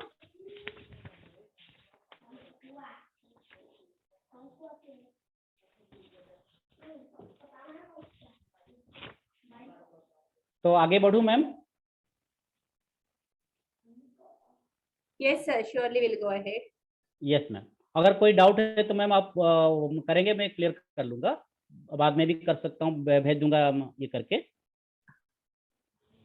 चलिए, तो तत्पुरुष अगर कोई पूछना चाहेगा, अगर वो परमिशन है तो आप पूछ सकते हैं, नहीं तो बाद में हम कर सकते हैं मैम। जितने डाउट होगा कैसे नोट करेंगे मुझे भी पता नहीं, आप नोट करके रखिएगा तो मैं क्लियर भी कर दूंगा। Sir ji ma'am. सलाम sir. Sir, what is the time limit for us? Ma'am 1 घंटा 15 मिनट था ma'am. We can have 50 minutes more. Yes, okay. बहुत fastly will go through the next part. Yes ma'am. Yes, yeah, thank you sir, thank you so much. Ma'am please अभी आगे पढ़ो कि और कुछ करना है ma'am? No sir, we'll go through the important points which are very Yes, useful for the school. Yes ma'am. लेकिन जो भी होगा मैम, समास पूरा सर कंप्लीट नहीं हो पाएगा, क्योंकि और एक क्लास या 2 क्लास लगेगा, क्योंकि बाकी समास है जितना हम पढ़ा रहे हैं, तो आगे चल सकता है। तो ये मैं पढ़ा देता हूँ, तत्पुरुष समास कंप्लीट कर दो, जो कि इंपॉर्टेंट है बच्चों के लिए। Yes sir, definitely. यस, तत्पुरुष समास। Yes ma'am. तत्पुरुष समास तस्य पुरुषः तत्पुरुष प्रायण उत्तर पदार्थ प्रधान तत्पुरुष तत्पुरुष समास से भेदः तत्पुरुष समासः चतुर्धा। मैं जल्दी पढ़ा जाऊं तो सामान्य तत्पुरुष जिसको व्याधिकरण तत्पुरुष भी कहते हैं, कर्मधारयः द्विगुः नय प्रवृत्तयः, जैसे हमने अर्वाचीन व्याकरणान मतेन कुसमास गति समास प्रादि समास उपपद तत्पुरुष इत्यादयः सर्वे तत्पुरुष समासः तत्पुरुष समासेन भवति, किंतु अर्वाचीन व्याकरणः प्रयोग दृष्ट्या तेषां नामकरणं विहितम्। सामान्य तत्पुरुष व्याधिकरण तत्पुरुषश्च। जैसे सामान्य तत्पुरुष सप्तधा भवन्ति, ये जानते हैं, प्रथमा तत्पुरुष, द्वितीय तत्पुरुष, तृतीय चतुर्थी पंचमी षष्ठी सप्तमी। यहीं पर सबका डाउट होगा, सर प्रथमा तत्पुरुष हमने देखा नहीं, बुक में कभी पढ़ा नहीं, किसी बुक में नहीं, आप प्रथमा तत्पुरुष कैसे दिए? मैं इसका समाधान कर सकता हूँ कि तत्पुरुष समास में जो प्रथमा तत्पुरुष है ना, ये षष्ठी विभक्ति का अपवाद है। षष्ठी तत्पुरुष समास में प्रथमा तत्पुरुष के लिए बहुत सारे रूल्स दिया गया। मैं पढ़ाऊंगा आगे। पाणिनि जो सूत्र मैंने प्रतिपादन किए हैं उसी में ये नहीं है डायरेक्ट की प्रथमा तत्पुरुष, लेकिन प्रथम पद तत्पुरुष ऐसा एक शब्द है जिसी को लेकर हम प्रथमा तत्पुरुष कह सकते हैं। तो तत्पुरुष समास से सामान्य नियम ये सब जानने के लिए जरूरत है। जैसे कि पथिन राजन सकिन अहन शब्द अकारणतः भवन्ति, यथा पथिन का पथ, राजन का राज, सकिन का सख, अहन का अह। कैसे होता है वो तो लंबा प्रोसेस है, लेकिन ये सिंपल बच्चों को हम समझा सकते हैं ऐसे। गौ शब्द का गव स्त्रीलिंग में गवी, नौ का नाव, रात्रि का रात, ऐसे परिवर्तन हो जाता है। तो हम इसी को बच्चों को सकते, जैसे कि हम देखेंगे यहाँ पर प्रथमा तत्पुरुष पहले आया, अयम षष्ठी तत्पुरुष समासस्य अपवादः। कुछ छोड़ दिया मैंने शायद, ओके हाँ ये हो गया अयम षष्ठी तत्पुरुष समासस्य अपवाद। मैं बताया था कि जहां षष्ठी तत्पुरुष समास होता है उसी का अपवाद यही है। पूर्व अपर अधर उत्तर शब्दः समांसवाची अर्ध शब्दस्य अवयविवाचक सुबंतेन सह समास भवति यदि अवयवी एकत्व संख्या युक्त भवेत्। एकत्व संख्या जैसे यहाँ पर एक नियम है। दूसरा है सर्वपि एकदेशवाचक शब्द कालवाचक शब्देन समास भवति। एकवाचक शब्द मतलब आधा जिससे होता है वो कालवाचक शब्द के साथ भी प्रथमा तत्पुरुष। जैसे पूर्वम कायस्य पूर्व काय, अपरम गृहस्य अपर गृहम, अधरम भवनस्य अधर भवन। यहाँ देखिए षष्ठी व्यक्ति कायस्य गृहस्य भवनस्य के पहले ये पूर्व अपर अधर उत्तर ये सारे शब्द प्रथमांत है, इसलिए उसका नाम प्रथम तत्पुरुष कहते हैं। अर्ध शब्द ये अर्धम पिपल्या अर्ध पिपली, पिपली एक होता है उसी का आध। सेकंड रूल था कि सर्वपि एकदेशवाचक शब्द कालवाचक शब्द समास। एकवाचक शब्द क्या है? देखिए मध्यम अन्न मध्याह्न माने दिन का एक पार्ट, पूर्व मन्न पूर्वान्न, अपर मन्न अपराह्न। इस प्रकार हम पार्ट पार्ट में हम कर सकते हैं प्रथम तत्पुरुष समास। बस यही तो आप जानते हैं। यहाँ से प्रथमा तत्पुरुष के बाद सबको पता है द्वितीय तत्पुरुष होता है। द्वितीय तत्पुरुष में क्या है? द्वितीयांत विभक्ति अंतम सुबंतम त्रित अतीत पतित गत अत्यस्त प्राप्त अपर्ण शब्दे द्वितीय तत्पुरुष समास विकल्पेन भवति। एक रूल है। दूसरा रूल होता है द्वितीय विभक्ति अंतम सुबंतम गामी गमी पाई विभुक्ति आदि शब्दे द्वितीय तत्पुरुष समास विकल्पेन भवति। द्वितीयांतः कालवाचन शब्दः सप्रत्यांत शब्देन। यहाँ देखिए अत्यंत संयोग अर्थ में समास होता है द्वितीय का। कहाँ ना द्वितीयांत कालवाचन शब्दः सप्रत्यांत शब्देन, अत्यंत संयोग यहाँ पर नहीं है। जैसे आगे मैं क्लियर करूंगा उसका। द्वितीयांत कालवाचन शब्द सुबंतेन सह समास होता है, खाली नॉर्मल सुबंत पद के साथ द्वितीयांत कालवाचक शब्द का समास होता है, सप्रत्यांत के साथ कालवाचक शब्द का समास नहीं होता है। द्वितीयांत खटवा शब्द जहाँ की सप्रत्यांत शब्द के शब्द निंदायाम, सामीति एक अवय होता है, सामी का अर्थ है आधा, उसी के अर्थ में भी हम अवयभाव समास कर सकते हैं। उसके बाद उदाहरण देखिए, ये तो आप जानते हैं तो इसलिए जल्दी मैं बता रहा हूँ। कृष्णाचित कृष्णाचित दुःखमत्य दुःखाचित नरकम पतित नरकापतित ग्रामम गत ग्रामगत मेघम अत्यस्त मेघात्यस्त। ये सारे उदाहरण हमने ये बुक में भी पाते हैं, हमारे जो बच्चों को पढ़ाते उसी में है। यहाँ देखिए ग्रामम गमी ग्रामो गमी, जलम पाई जल पाई, अन्नम बुभुक्षु अन्न बुभुक्षु, मासम प्रमित मास प्रमित, मुहूर्तम सुखम मुहूर्त सुखम, क्षणम सुखम क्षण सुखम, खटवा मारूढ़ खटवा आरूढ़। यहाँ पर देखिए खटवा शब्द का द्वितीयांत के बाद सप्रत्यांत शब्द के साथ समास होता है। मैंने पहले रूल्स बताया था। खटवा आरूढ़ का अर्थ जो खट पर बैठता है, कुछ काम धंधा नहीं करता, तो हमेशा खट के ऊपर बैठने वाले को बोलते खटवा आरूढ़। निंदा अर्थ में खटमम आप्लुत, खट के साथ जुड़े रहना, सामीकृतम, सामीपितम, सामीभुक्तम। सामी शब्द का अर्थ है आधा, और इस सामी शब्द के बाद भी द्वितीय तत्पुरुष समास होता है।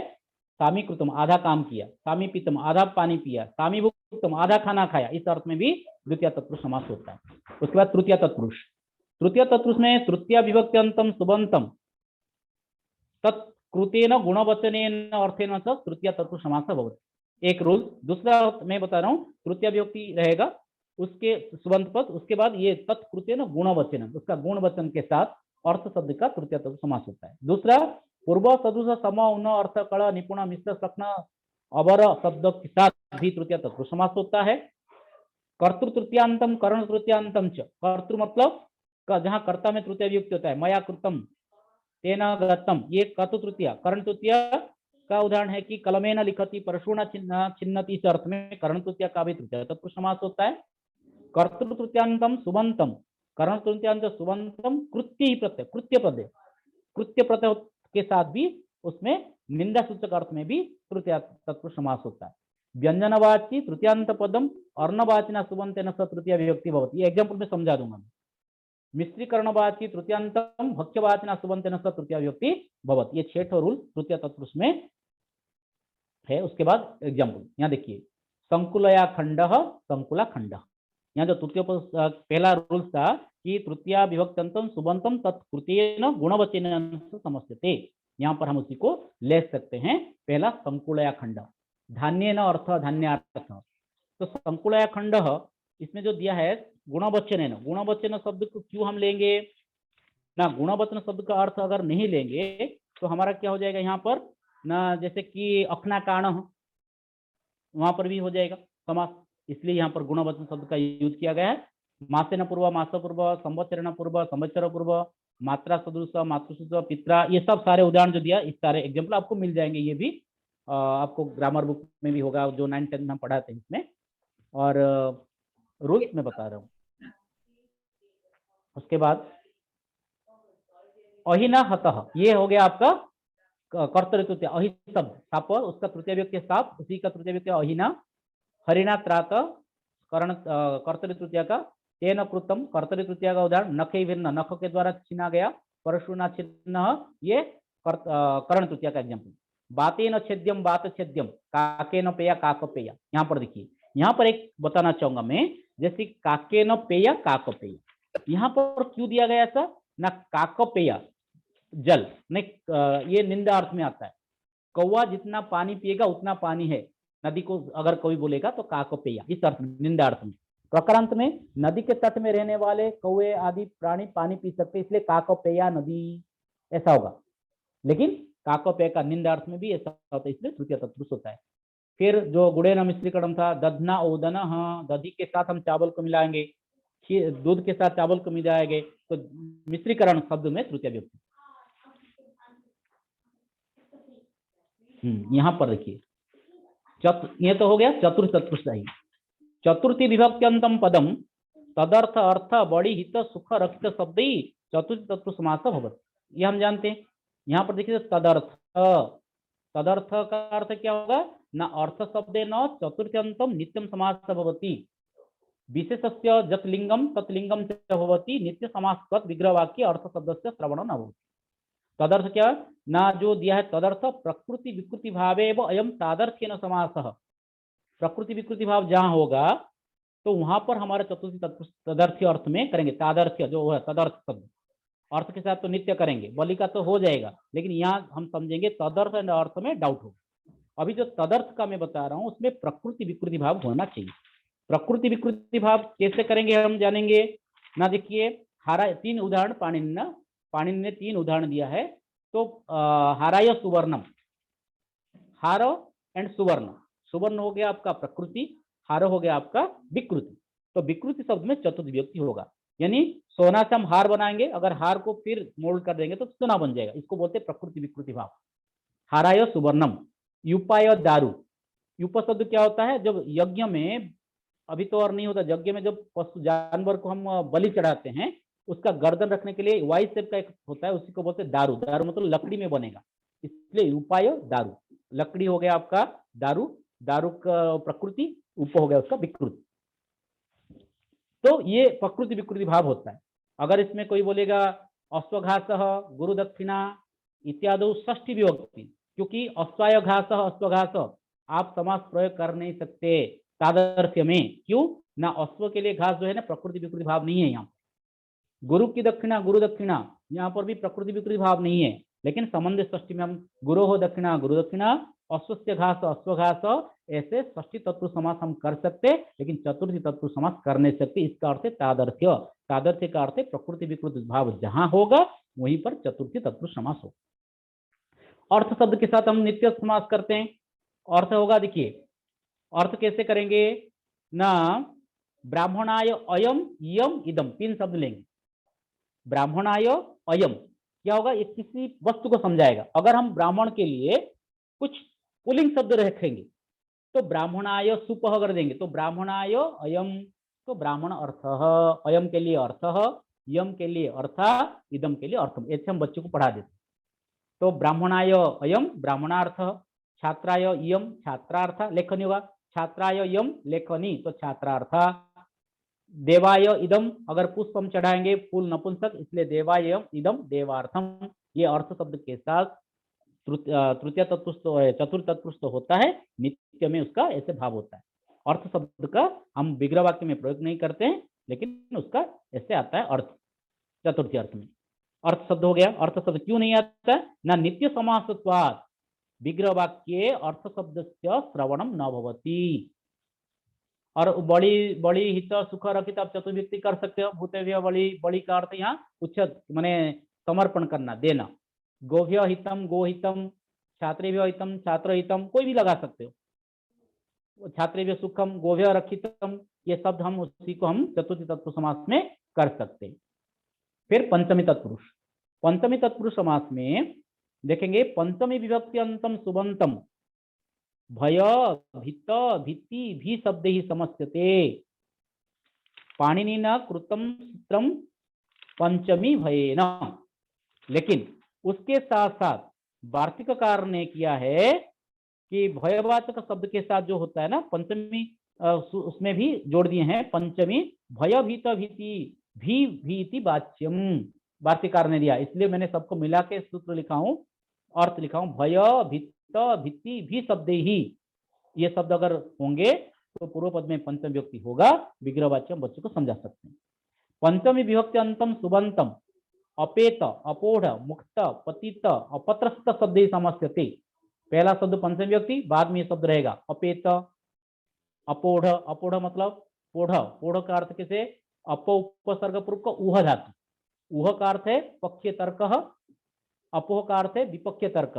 तो अपोह कल्पनाया अपोढ़, जहां तर्क कल्पना में रह गया हो, अपोढ़ अपोढ़, तो अपो उपसर्ग ऊह धातु से बना है, ऊह का अर्थ है पक्षीय तर्क, पतित अपतस्थ शब्द समस्यत, ये हो गया। फिर पंचमी विभक्ति अंतः स्तोक अंतिक दुरार्थक कृच्छ शब्द कप्रंत्यान समस्यते, यानी ये जो हम देख रहे हैं पंचमी विभक्ति के स्तोक शब्द अंतिक दुरार्थक, ये शब्द खुद पंचमी विभक्ति में प्रयोग होंगे वाक्य में। नेक्स्ट पद रहेगा क्या, प्रत्यांत शब्द रहेगा। पंचमी विभक्ति अंत सत शब्द सहस शब्द पर इति शब्देन समस्यते। यहाँ पर हम देखेंगे आगे, दिखाऊंगा। देखिए एग्जाम्पल, वृक्कात भयम वृक्क भयम पंचमी तत्पुरुष, चोरात भयम व्याघ्रात भीति ही, सुखात अपेत सुख से वंचित हो गया, कल्पनाया अपोढ़, बंधनात् मुक्त बंधन मुक्त, चक्रात मुक्त स्वर्गात पतित, अंतिकात आगत दुरात आगत कृच्छात मुक्त, शतात परे परस्त सहस्रात परे परसहस्रा। यहाँ पर देखिए दुरात अंतिकात, इसमें क्या हुआ ना, जो ये खुद पंचम विभक्ति होकर प्रयोग होगा और वाक्य में भी उसका पंचम विभक्ति ही रहेगा, उसका चेंज नहीं हो पाएगा। क्यों नहीं चेंज होगा उसमें, पाणिनि ने उसमें दिया है कि जो पंचमी शब्द के बाद तो क मुक्त अल्प ये सब शब्द आएगा, उसी का क प्रत्यंत शब्द के साथ समास होगा।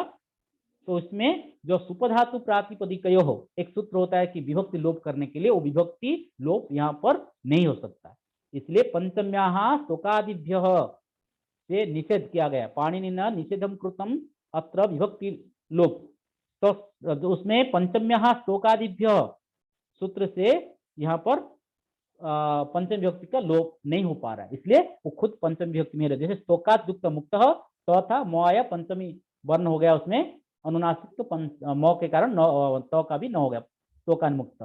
अंतिकात आगत, यहाँ पर भी जो अंतिका तो था, तो का द हो गया, अंतिका दाकद, दुरात आगत। जैसे ये सब पंचमी तत्पुरुष का एग्जाम्पल है। उसके बाद षष्ठी तत्पुरुष। षष्ठी तत्पुरुष तो सब जगह पे लग जाते, जहां प्रथमा द्वितीय तृतीय तो कोई भी समास नहीं होगा, ये समास षष्ठी तत्पुरुष वहां प्रवेश कर जाता है। तो षष्ठी तत्पुरुष समास पढ़ने से पहले हम जानेंगे कि षष्ठी तत्पुरुष समास कहाँ कहाँ नहीं होता है, वो एक आगे पढ़ाऊंगा मैं। यहाँ षष्ठी कहाँ होता है, उसके बाद कहाँ नहीं होता है, दोनों चीज करूंगा। षष्ठी तत्पुरुष षष्ठी विभक्त्यंतम सुबंतम सुबंतेन समस्यते। षष्ठी विभक्ति का ये षष्ठी का एग्जाम्पल, शेषे षष्ठी, कर्तुकरण कृत षष्ठी, कर्मणि षष्ठी, ऐसे बहुत होता है। तो शेषे षष्ठी में ही संबंध अर्थ में हम कोई भी शब्द ले सकते हैं, संबंध अर्थ में हम षष्ठी तत्पुरुष समास बना सकते हैं। जैसे गंगा यहाँ जलम, गंगा जलम, कोई भी शब्द हम षष्ठी तत्पुरुष समास बना सकते हैं, संबंध अगर हो। तो संबंध अनेक प्रकार के थे, जैसे जन्य जनक भाव संबंध, अवयव अवय भाव संबंध, निरूप्य निरूपक भाव संबंध। इस अर्थ में संबंध अर्थ में षष्ठी तत्पुरुष समास करेंगे। ये तो हम बहुत एग्जाम्पल, जितने हम बच्चों को पढ़ाते हैं, अगर 100 समास बच्चे को एग्जाम्पल देंगे, वहां से 50% समास षष्ठी तत्पुरुष ही आता है। षष्ठी विभक्त्यंत पदस्य याजकादि भी समस्यते।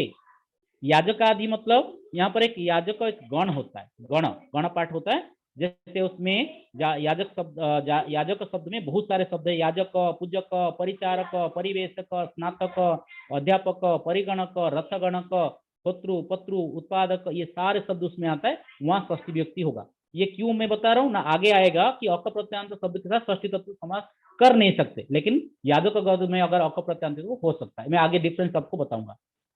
फिर आया रुक, पुर, अप, धूर, पश्चिम शब्द तत्स्यात्, नौ अक्षी, मतलब ये शब्द का अकारांत हो जाएगा। ये देखिए, सेना, सुर, छाया, साला, निशा शब्दाः यदि उत्तर पदे स्यात् तर्हि विकल्पेन अकारान्तः नपुंसकलिंग स्यात्। विकल्पेन यानी सेना का सेनम, छाया का छायम, ऐसे होगा।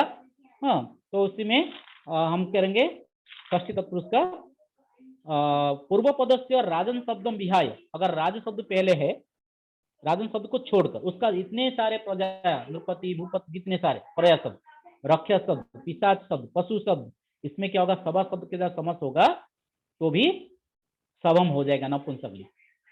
सभा शभम स्यात् यदि साला गृहार्थम न प्रकाश्यते। इतना षष्ठी तत्पुरुष समास होने के लिए। तो होने के लिए हम षष्ठी, तो देखिए ये तो एग्जाम्पल आया, राज्ञ पुरुष, राजपुरुष, ब्राह्मण से कंबल, ब्राह्मण कंबल, संबंध अर्थ में गंगा या जलम, निरूप्य निरूपक, गंगा जलम, आत्मनो ज्ञानम, आत्मज्ञानम, मातुः वचनम, मातृवचनम, सुरभे वचनम, सुरभि वचनम, अर्थस्य गौरवम, अर्थ गौरव, यहाँ पर ध्यान है, गौरवम सदाया, अर्थस्य गौरवम, मैं आगे इसका क्लियर करूंगा। बुद्धे मान्यम, बुद्धिमान्यम, देवस्य पूजक, देव पूजक, देशस्य सेवक, देश सेवक, ब्राह्मण से याजक, ब्राह्मण याजक, इतने सारे सब एग्जाम्पल उसका है। यहाँ पर देखिए, यहाँ जो मैंने बताया था कलिंगानम सेना, यहाँ विकल्प सेना शब्द का नपुंसक, कलिंग सेनम भी होगा, कलिंग सेना भी होगा। वृक्ष से छाया, वृक्ष छायम भी होगा, वृक्ष छाया होगा। गौशालम, गौशाला। तरुणाम छाया, तरु छाया। यहाँ देखिए, अगर बहुत सारे पेड़ का सघन छाया जो डेंस अगर होगा तो वहां पर नित्य नपुंसक, तरु छाया, माने तरुणाम छाया होगा तो तरु छायम एक वचन, माने नित्य नपुंसकलिंग। लेकिन वृक्ष से छाया, वृक्ष छायम भी कर सकते, वृक्ष छाया भी कर सकते।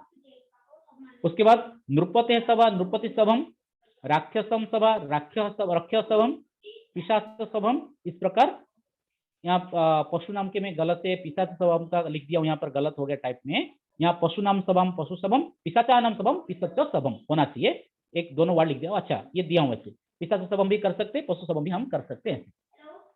किंतु यह जानना जरूरी होता है, तो राज्यसभा, लोकसभा, देवसभा, राज्यसभा आकारांत होता है, ये सब निपातन से, मतलब इसके ये रोल के काम नहीं करता। इतने सारे हमने जो पढ़े, ये जो कलिंगानम, ये सब निपातन अर्थ में होता है, निपातन सूत्र में। नारीणाम सभा, नारी शवम, जहाँ नारियों के समूह वह नारी शवम नपुंसकलिंग में होता है। जहाँ धर्म सभा, धर्म से सभा, धर्म सभा करेंगे, वह धर्मशाला अर्थ में होता है, शाला मतलब घर अर्थ में, कभी जाकर धर्म सभा, नहीं तो नारी शवम। इस प्रकार हम उसका प्रयोग भी कर सकते हैं। षष्ठी समास से निषेध, यहाँ पर इंपॉर्टेंट, षष्ठी समास कहाँ कर नहीं होगा। अगर सर टाइम हो गया कि और मैं 10-15 मिनट ले लूं। सर टाइम टाइम तो बहुत हो गया।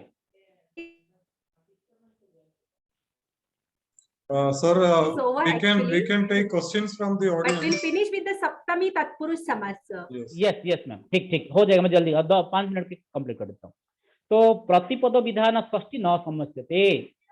प्रतिपद विधान षष्ठी मतलब जहाँ करण तृतीया माने कर्ता कर्म करण इसी कोई भी शब्द में षष्ठी विभक्ति होता है, वहां पर हम क्या करेंगे ना षष्ठी तत्पुरुष समास नहीं कर सकते।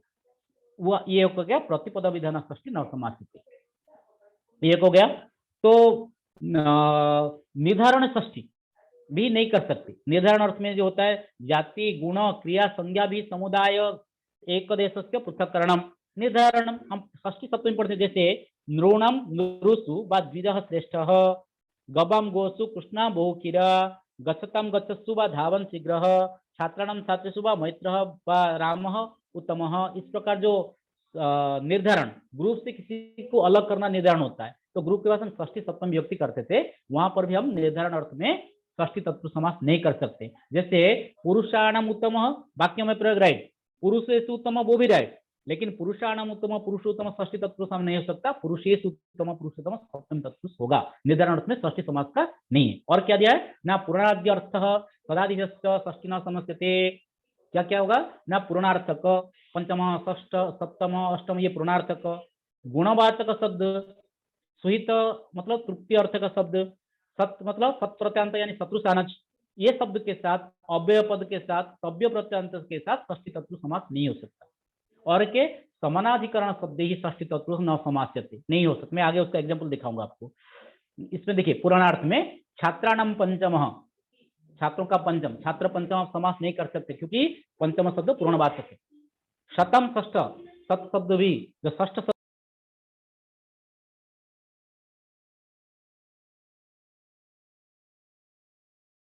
ये हो गया आपका षष्ठी तत्पुरुष समास। फिर सुहितार्थक नहीं फलानम सुहित व तृप्त, सुहित का अर्थ है तृप्त, फलानम तृप्त, यहाँ पर भी हम षष्ठी तत्पुरुष समास नहीं कर सकते। तो फल तृप्त समास कैसे होगा ना फले ही तृप्त फल तृप्त, तृतीय तत्पुरुष समास हो सकता है, तो प्रत्यांत के साथ वहां पर तृतीय तत्पुरुष समास कर सकते हैं, लेकिन षष्ठी तत्पुरुष नहीं हो सकता। शत्रु सानस प्रत्यय के साथ जहां पर शत्रु सानस प्रत्यांत हुआ है, जैसे कुर्वन कुर्वाण, यहाँ पर हम षष्ठी तत्पुरुष समास कर नहीं सकते। तो द्विजस्य कुर्वाण कुर्वाण, अव्यय पद ब्राह्मणस्य कृत्वा नहीं हो सकता, ब्राह्मणस्य कर्तव्यम भी नहीं सकते। समानाधिकरणे तक्षकस्य सर्पस्य, तक्षक और सर्प दोनों समान है, दोनों षष्ठी विभक्ति नहीं हो सकता। राज्ञः पाटलिपुत्रस्य नहीं कर सकते, पाणिनेः सूत्रकारस्य समास नहीं कर सकते, अलग अलग प्रयोग करेंगे क्योंकि ये भी आपका समानाधिकरण अर्थ में षष्ठी तत्पुरुष समास नहीं कर सकते। ये नहीं कर सकते और कर सकते, मैं दिखाऊंगा आगे कि कैसे कर भी सकते। देखिए जो हमने पढ़ा कि पहला शब्द यहाँ पढ़े थे पुराना, ये जो पुराणार्थक गुणवाचक सुहितार्थक शत्रु सानस प्रत्यय अव्यय प्रत्यय, ये जो रूल्स बताया उसी का कैसे हमने यहाँ व्यतिक्रम देखिए। व्यतिक्रम मतलब कहाँ पर देखिए अर्थस्य गौरवम अर्थ गौरव षष्ठी तत्पुरुष समास, तो हमने अभी बताया था कि गुण अर्थक शब्द के साथ षष्ठी तत्पुरुष समास नहीं हो सकता, यहाँ हुआ है। बुद्धे मांद्यम बुद्धिमांद्यम, यहाँ पर भी हुआ है, बुद्धि का मांद्य मतलब मति जिसका कम है, तो बुद्धि मांद्यम में भी षष्ठी तत्पुरुष समास हुआ कैसे ना ये व्यतिक्रम कभी, क्योंकि जब व्याकरण पाणिनि न व्याकरणम लिखितम वो बोलते हैं कि लक्ष्य एक चक्षुष्क, हम सब लक्षण एक चक्षुष्क, दो वर्ड महाभाष्य में पढ़े थे हमने कि लक्ष्य एक चक्षुष्क लक्षण एक चक्षुष्क। हमने क्या किया रूल्स को देखकर व्याकरण पढ़ते हैं, उन्होंने क्या किया प्रयोग को देखकर व्याकरण बनाया। वेद उपनिषद जितने सारे ग्रंथ संस्कृत का प्रयोग है वो सब पढ़े, पढ़ने के बाद उनको लगा कि अच्छा ये सब को इसका रूल्स में बांधना चाहिए, उनको बांध दिए, इसलिए हमको आज इजी हो रहा है कि व्याकरण पढ़। हम लक्षण, लक्षण मतलब सूत्रम, सूत्रम दृष्ट्वा वयम पठामः इति लक्षण एक चक्षुष्क, हम लक्षण एक चक्षुष्क, और वो लक्ष्य, लक्ष्य को देखकर सूत्र बनाए, इसलिए कभी कभी व्यतिक्रम होता है। अर्थ गौरवम हम पढ़ते हैं ना, उपमा कालिदासस्य भारवे अर्थ गौरवम, यहाँ पर अर्थ गौरवम समास है षष्ठी तत्पुरुष, लेकिन ये गुण अर्थ होने पर भी होता है। उसी प्रकार तर प्रत्यांत गुणवाची शब्द Yes, के sir. बाद षष्ठी उमा समास भी कालिदास होता है। भारवे भारवे अर्थगरम पंडिन दंडिन पदलालितम आगे संति त्रय गुण श्लोक होता है, उसमें अर्थगौरव है। ओके, हमने बताया था कि वहां से बताया था कि निर्धारण षष्ठी नहीं होता है। यहाँ पर देखिए सर्वेशां श्वेततर सर्वश्वेतः षष्ठी तत्व हुआ है, तो ये व्यतिक्रम है। ये सब अगर इसके ऊपर रिसर्च काम हो गया तो भी ये सब निकलेगा सब वाक्य में। अव्यय व्यतिक्रम हमने वहां बताया था ना, अव्यय शब्द के साथ षष्ठी तत्पुरुष समास नहीं होता है, लेकिन यहाँ पर देखिए तस्य उपरि तदुपरि वृक्षस्य उपरि वृक्षोपरि स्वस्य कर्तव्यम स्वकर्तव्यम, ब्राह्मण से कर्तव्यम के पास नहीं हुआ लेकिन स्वस्य कर्तव्यम हुआ। ये जो इससे पता चला कि जो अव्यय पद के साथ, ये तो अव्यय पद है, कर्तव्यम तो हो गया तबियत प्रत्यय आगे आएगा, जो अव्यय के ये स्वस्य कर्तव्य यहाँ का नहीं है, एग्जाम्पल यहाँ का होना चाहिए, इस नीचे होना चाहिए। तो तस्य ऊपरी यहाँ पर भी ऊपरी शब्द है तो अव्यय के साथ समास हुआ है। पहले तो बताया पाणिनि ने कि गुण जो अव्यय के साथ समास नहीं होगा, तो इसका एक्सप्लेनेशन ऐसा है कि कृत प्रत्यांत शब्द के साथ अव्यय षष्ठी तत्पुरुष समास नहीं होता है, बाकी अव्यय के साथ होता है। उसको ऐसा समझाना चाहिए, वो नहीं दिया है, वो रिसर्च करने के बाद पता चलता है कि ऐसा होता है। उसके बाद वहां था ब्राह्मण से कर्तव्यम, ब्राह्मण कर्तव्यम षष्ठी तत्व समास नहीं करते हैं। यहाँ पर देखिए स्वस्य कर्तव्यम स्वकर्तव्यम, यहाँ पर समास हुआ कैसे ना, वहां ओनली तव्य प्रत्यय के साथ समास नहीं होता है। तबियत प्रत्यय जहां लगेगा, तव्य एंड तव्य दो प्रत्यय होता है ना, अर्थ सही में, लेकिन तव्य तबियत के इसी कारण है यहाँ पर तबियत प्रत्यय, वहां पर तव्य प्रत्यय, इसलिए वो नहीं हो रहा है। ये हो गया गुणार्थक जो हमने व्यतिक्रम दिखाया उसका रूल, उसका व्यतिक्रम। ओके, और एक है पूजायाम विहितेन प्रत्यांतेन शब्द षष्ठी न समस्यते। पूजायाम पूजा अर्थ में होता है ना, गति मति पूजार्थेभ्य तः एक सूत्र होता है, मति बुद्धि पूजार्थेभ्य सूत्र एक जो विहित जब त प्रत्यय उसके साथ हम समास नहीं कर सकते। जैसे राज्ञम मतः, मत मति अर्थ में आया, राज्ञम बुद्धः राजपूजितः, ये सब हम यहाँ तृतीया नहीं कर षष्ठी नहीं कर सकते, लेकिन राज्ञम पूजित राजपूजित तृतीया विभक्ति कर सकते। उसके बाद आता है अधिकरणवाचिना तेन न समस्यते। मैंने बताया था तक्षकस्य सर्पस्य सूत्रकारस्य पाणिनेः, यहाँ पर अधिकरणवाची समान शब्द होने के बाद समास नहीं होगा, लेकिन यहाँ पर व्यतिक्रम देखिए, ऐसम आसितम, ऐसम गतम, ऐसम भुक्तम, ये भी यहाँ पर नहीं हो रहा है अधिकरणवाची साथ। Yes sir. उसके बाद कर्मणि भीत षष्ठी न समस्यते। कर्मणि भीत षष्ठी मैंने बताया था कि कर्म अर्थ में जहां पर होता है ना कर्तरि कर्मणि च, षष्ठी विभक्ति होता है। कर्ता कैसे होता है ना, दोदंत प्रत्यय में षष्ठी, वहां पर नहीं होगा। कर्म विभक्ति में जैसे आश्चर्य गबम दोह अगपने एक शब्द है, यहाँ गबम हुआ है षष्ठी विभक्ति, लेकिन गबम दोह ये कोई भी यहाँ पर हम समास नहीं कर सकते। कर्तरि भीत षष्ठी त्रुच प्रत्यांत अक प्रत्यांत शब्देन च न समस्यते। कर्ता अर्थ में जहां षष्ठी विभक्ति होगा, त्रुच प्रत्यय प्रत्यांत अक प्रत्यांत शब्द के साथ हम क्या कर नहीं सकते, षष्ठी तत्पुरुष समास नहीं कर सकते। लेकिन त्रुच पर देखिए अपम सृष्टा समास नहीं होगा, परम भेता ब्रजस्य भर्ता, ब्रज का भर्ता नहीं हो सकता, अक ओदनस्य पाचक भवतः सायिका यहाँ नहीं हो सकता अक प्रत्यांत में। किंतु ये जो भावार्थक कर्मार्थक अगर अक प्रत्यय लंबलु प्रत्यय कहीं पर होगा वो हो सकता, देखिए इक्षुणाम भक्षणम इक्षु भक्ति का षष्ठी तत्व हुआ है। और भर्तु शब्द दो प्रकार के होते हैं, एक याजक आदि गण मैंने बताया था, याजक भाजक अध्यापक का सब, उसी में जो भर्तु शब्द प्रयोग हुआ है उसी के साथ उत्पत्ति अर्थक, उसी में आप समास कर सकते हैं। बाकी यहाँ देखिए ब्रजस्य भर्ता, ब्रज भर्ता समास नहीं हो सकता, लेकिन भुवः भर्ता भू भर्ता षष्ठी समास होगा। क्यों ना, याजक आदि गणे पठिता नाम शब्दानाम षष्ठी तत्पुरुष समास भवति इति पाणिनिना कृतम।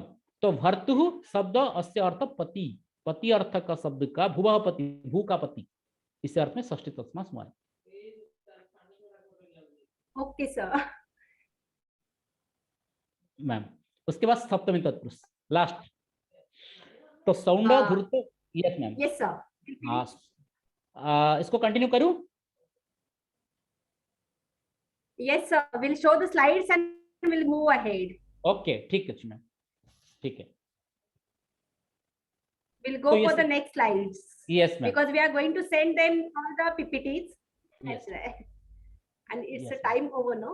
यस मैम, ये देखिए सप्तमी तत्पुरुष का भी रूल्स यही है, खाली इतना बता दूंगा। संज्ञा विषय सप्तमतम न समस्यते, सप्तमंतम अहन रात्रि शब्द क प्रत्यांतन अवयन समस्यते, सप्तमंतम तत्र पदस्य क प्रत्यय। ये नहीं है बुक में सब हमारा, लेकिन मैं सब बुक से कलेक्ट किया हूँ ये सब। तो यहाँ जो भी है, अगर किसी का कोई डाउट है, यहाँ तक मैंने किया हूँ। अगर कोई और एक सेशन होगा तो वहां से आगे बढ़ेंगे। कर्मधारय, दिग्गु, बहुब्री, बहुत सारे समास है, क्योंकि इतना टाइम हो गया, इसलिए आगे और नहीं पढ़ा पाएंगे, टाइम भी ओवर हो गया है। तो इतना में मैं वाणी को मेरा विराम देता हूँ, और आगे कार्यकाल के लिए मैम और सर है, आगे बताएंगे जो करेंगे इसी के अनुसार। Sir Sir, we can send this PPT to the participants, right? Yes sir, मैं उसको सर पीपीटी भेजने के अपेक्षा मैं पीडीएफ करके भेज दूंगा आपको, आप भेज देंगे सर। Yes, PDF please. है, Okay, मैं पीडीएफ करके सर भेज दूंगा sir. very good, very good. PPT में सर, पीपीटी में देखिए बच्चों को मैंने सबको समझ में नहीं आएगा इस प्रकार, मैं पूरा पीडीएफ बना के आपके पास भेज दूंगा पर्सनली, आप भेज देंगे ग्रुप में सर। Okay, good, good. बिल्कुल सर, भेज दूंगा, एक दिन मुझे टाइम देंगे, मैं भेज दूंगा sir ji. Thank you, thank you. Rupali ma'am. Okay, yes sir. यहाँ उपस्थित सभी श्रोतृगणों को मैं विनंती करती हूँ कि अगर आपके कोई भी शंका हो, कोई भी प्रश्न हो, तो प्लीज आप शेयर कीजिए, चैट बॉक्स में हमें बता दीजिएगा, ताकि सर आपके हर एक समस्या का समाधान कर सके। If you Sir, want we to ask questions, you can raise your hand. We'll take one or Yes. two questions. Otherwise, we'll wind up.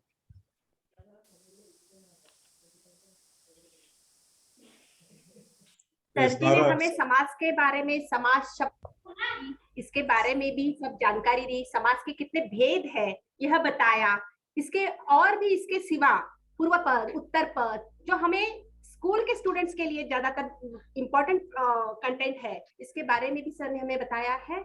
और वृत्ति के बारे में बताया, समास के प्रकार, अव्ययीभाव समास और तत्पुरुष समास, इन दोनों ही समासों का आज हम अध्ययन कर पाए हैं, जानकारी ले पाए हैं। लेकिन आई होप सो कि next time will be coming with the same topic, लेकिन इसमें का आगे वाले समास, कर्मधारय, बहुव्रीहि समास, इसके Rupali ma'am, we have 2-3 participants asking, बारे में yes. Narayan sir, please. हम जानकारी लेंगे। धन्यवाद Shiva sir ji, I am very much. Yes sir. शुभ सायंकालः सर्वेषां। श्रूयते वा? नमो नमः। नमो नमः। धन्यवादाः। बहु सम्यक्तया विवरणं दत्तं डॉक्टर शिबु महोदय, धन्यवादाः तदर्थं। धन्यवादः सर। यावत् जीवेत् तावत् ज्ञानं सम्पादयेत् इति वचसा,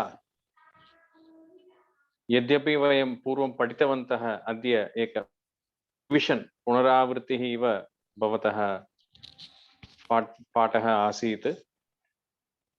इतोपि अधिकसमयः दातव्यः सर्वं पठितुं, श्रोतुं च अनुवर्तनं कर्तुम्। अत्र मम संशयः एकः एव,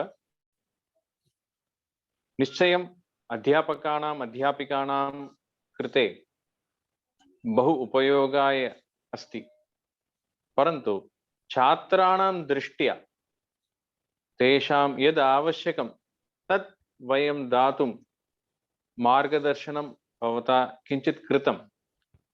एतद् वयं सम्यक् उपयोगं कृत्वा तेन द्वारा छात्राणां कृते सुलभतया समासविग्रह प्रयोगं कर्तुं कथम् इति स्वयं सम्पाद्य वयम् उपकाराय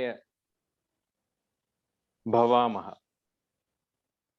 यद्यपि अधिकविषयाः अतिन्यूनसमये भवता दत्ताः, तस्य उपयोगं पुनः पीपीटी दृष्ट्वा सर्वेषां भवति इति निश्चयमहं वदामि। उत्तमकार्यं कृतं। जयतु संस्कृत, जयतु भारत। धन्यवादाः। धन्यवादः सर। धन्यवाद महोदय। हाँ। अग्रिमा शंका? Thank you, Dr. Narayan. Rupali ma'am, Dr. Narayan was the first resource person for Sanskrit for Bharat Sahodaya. Thank you, sir. प्रष्टुमिच्छति वा? So shall I go ahead? There is Shikha Sharma. Miss Shikha, you can ask. सलाम sir, sorry for disturb you. मुझे ये पूछना था कि मैंने जो भी आईडी सर्टिफिकेट के लिए पेमेंट किया बट वो सबमिट नहीं हो रहा है मेरा। Madam, please use another device, maybe device issues. Device issue नहीं है, वो कोई आईडी मांग रहा है मुझसे। कुछ ऐसा नया हुआ है अभी सहोदया में, वो कोई आईडी मांग रहा है। 50 रुपीज पे करने होते हैं, मैंने वो 50 You send रुपीज me पे a कर दिए। message. We will talk in the WhatsApp, please. Sir WhatsApp number जो हमारा व्हाट्सएप वाला ग्रुप है Hindi Sanskrit this one. Yes.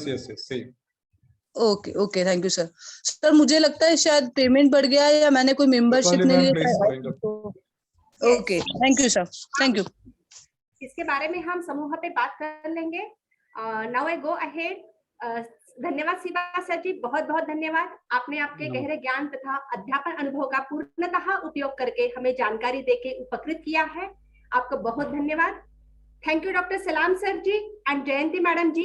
आपने संस्कृत भाषा तथा भाषा अध्यापन की पद्धति जानकारी अवगत करने के लिए शिक्षकगण की अपेक्षाएं पूरी करते हुए इस मंच को संस्कृत भाषा के लिए उपलब्ध कराया, इसलिए मैं आपको धन्यवाद देती हूँ। मैं आशा करती हूँ संस्कृत सिर्फ देव भाषा के रूप में ही नहीं बल्कि हर एक के व्यवहार में संस्कृत भाषा का उपयोग ज्यादातर करें। इसीलिए हम सभी शिक्षकगण सदा प्रयत्नशील रहेंगे तथा सभी संस्कृत भाषा को व्यवहार भाषा बनाने के लिए सफल हो जाएंगे। इस प्रयास में संस्कृत भाषा के लिए और भी कार्यक्रमों का नियोजन सीबीएसई भरत सहोदय कॉम्प्लेक्स के द्वारा किया जाएगा, ऐसी मैं अपेक्षा रखती हूँ। Thank you everyone. आज का यह वेबिनार सफल करने में मेरे टेक्निकल डिपार्टमेंट सदस्य और सीबीएसई भरत सहोदय के लिए कार्यरत हर एक उपस्थित व्यक्ति को मैं धन्यवाद देती हूँ। हमारे श्रोतृगण ने, सदस्यों ने बहुत शांति से, संयम से, ध्यान से यह कार्यक्रम को सुना, इसलिए मैं आप सभी को पुनः एक बार धन्यवाद देती हूँ। Thank you very much. जय हिंद, जयतु भारतम, जयतु संस्कृतम। नमो नमः। नमो नमः। Thank you, Rupali ma'am, for the brilliant work you have done, and also for the fruitful and brilliant session given by Dr. S.P. Nanda.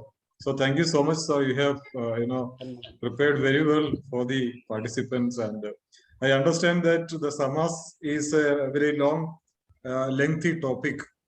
What we can do is we can share the PPT with them, and we can have discussions in the Sanskrit group so that Yes, we sir. can further enlighten. So thank you so much, sir. On behalf of Bharat Sahodaya, we express our immense gratitude to you for your valuable time, for your hard work that you have, rendered for the Sanskrit teaching community. So thank you, Rupali ma'am, Arun sir, and all the participants for joining today. Hope we will meet very soon. Whatever questions you have, you can ask in the group. Sir is there. Dr. S.P. Nanda sir is there in our group. And also Rupali ma'am is there. So let's work together for the betterment of Sanskrit language. Thank you all. Thank you so much, sir. Good night. धन्यवाद। Good night. शुभ रात्रि।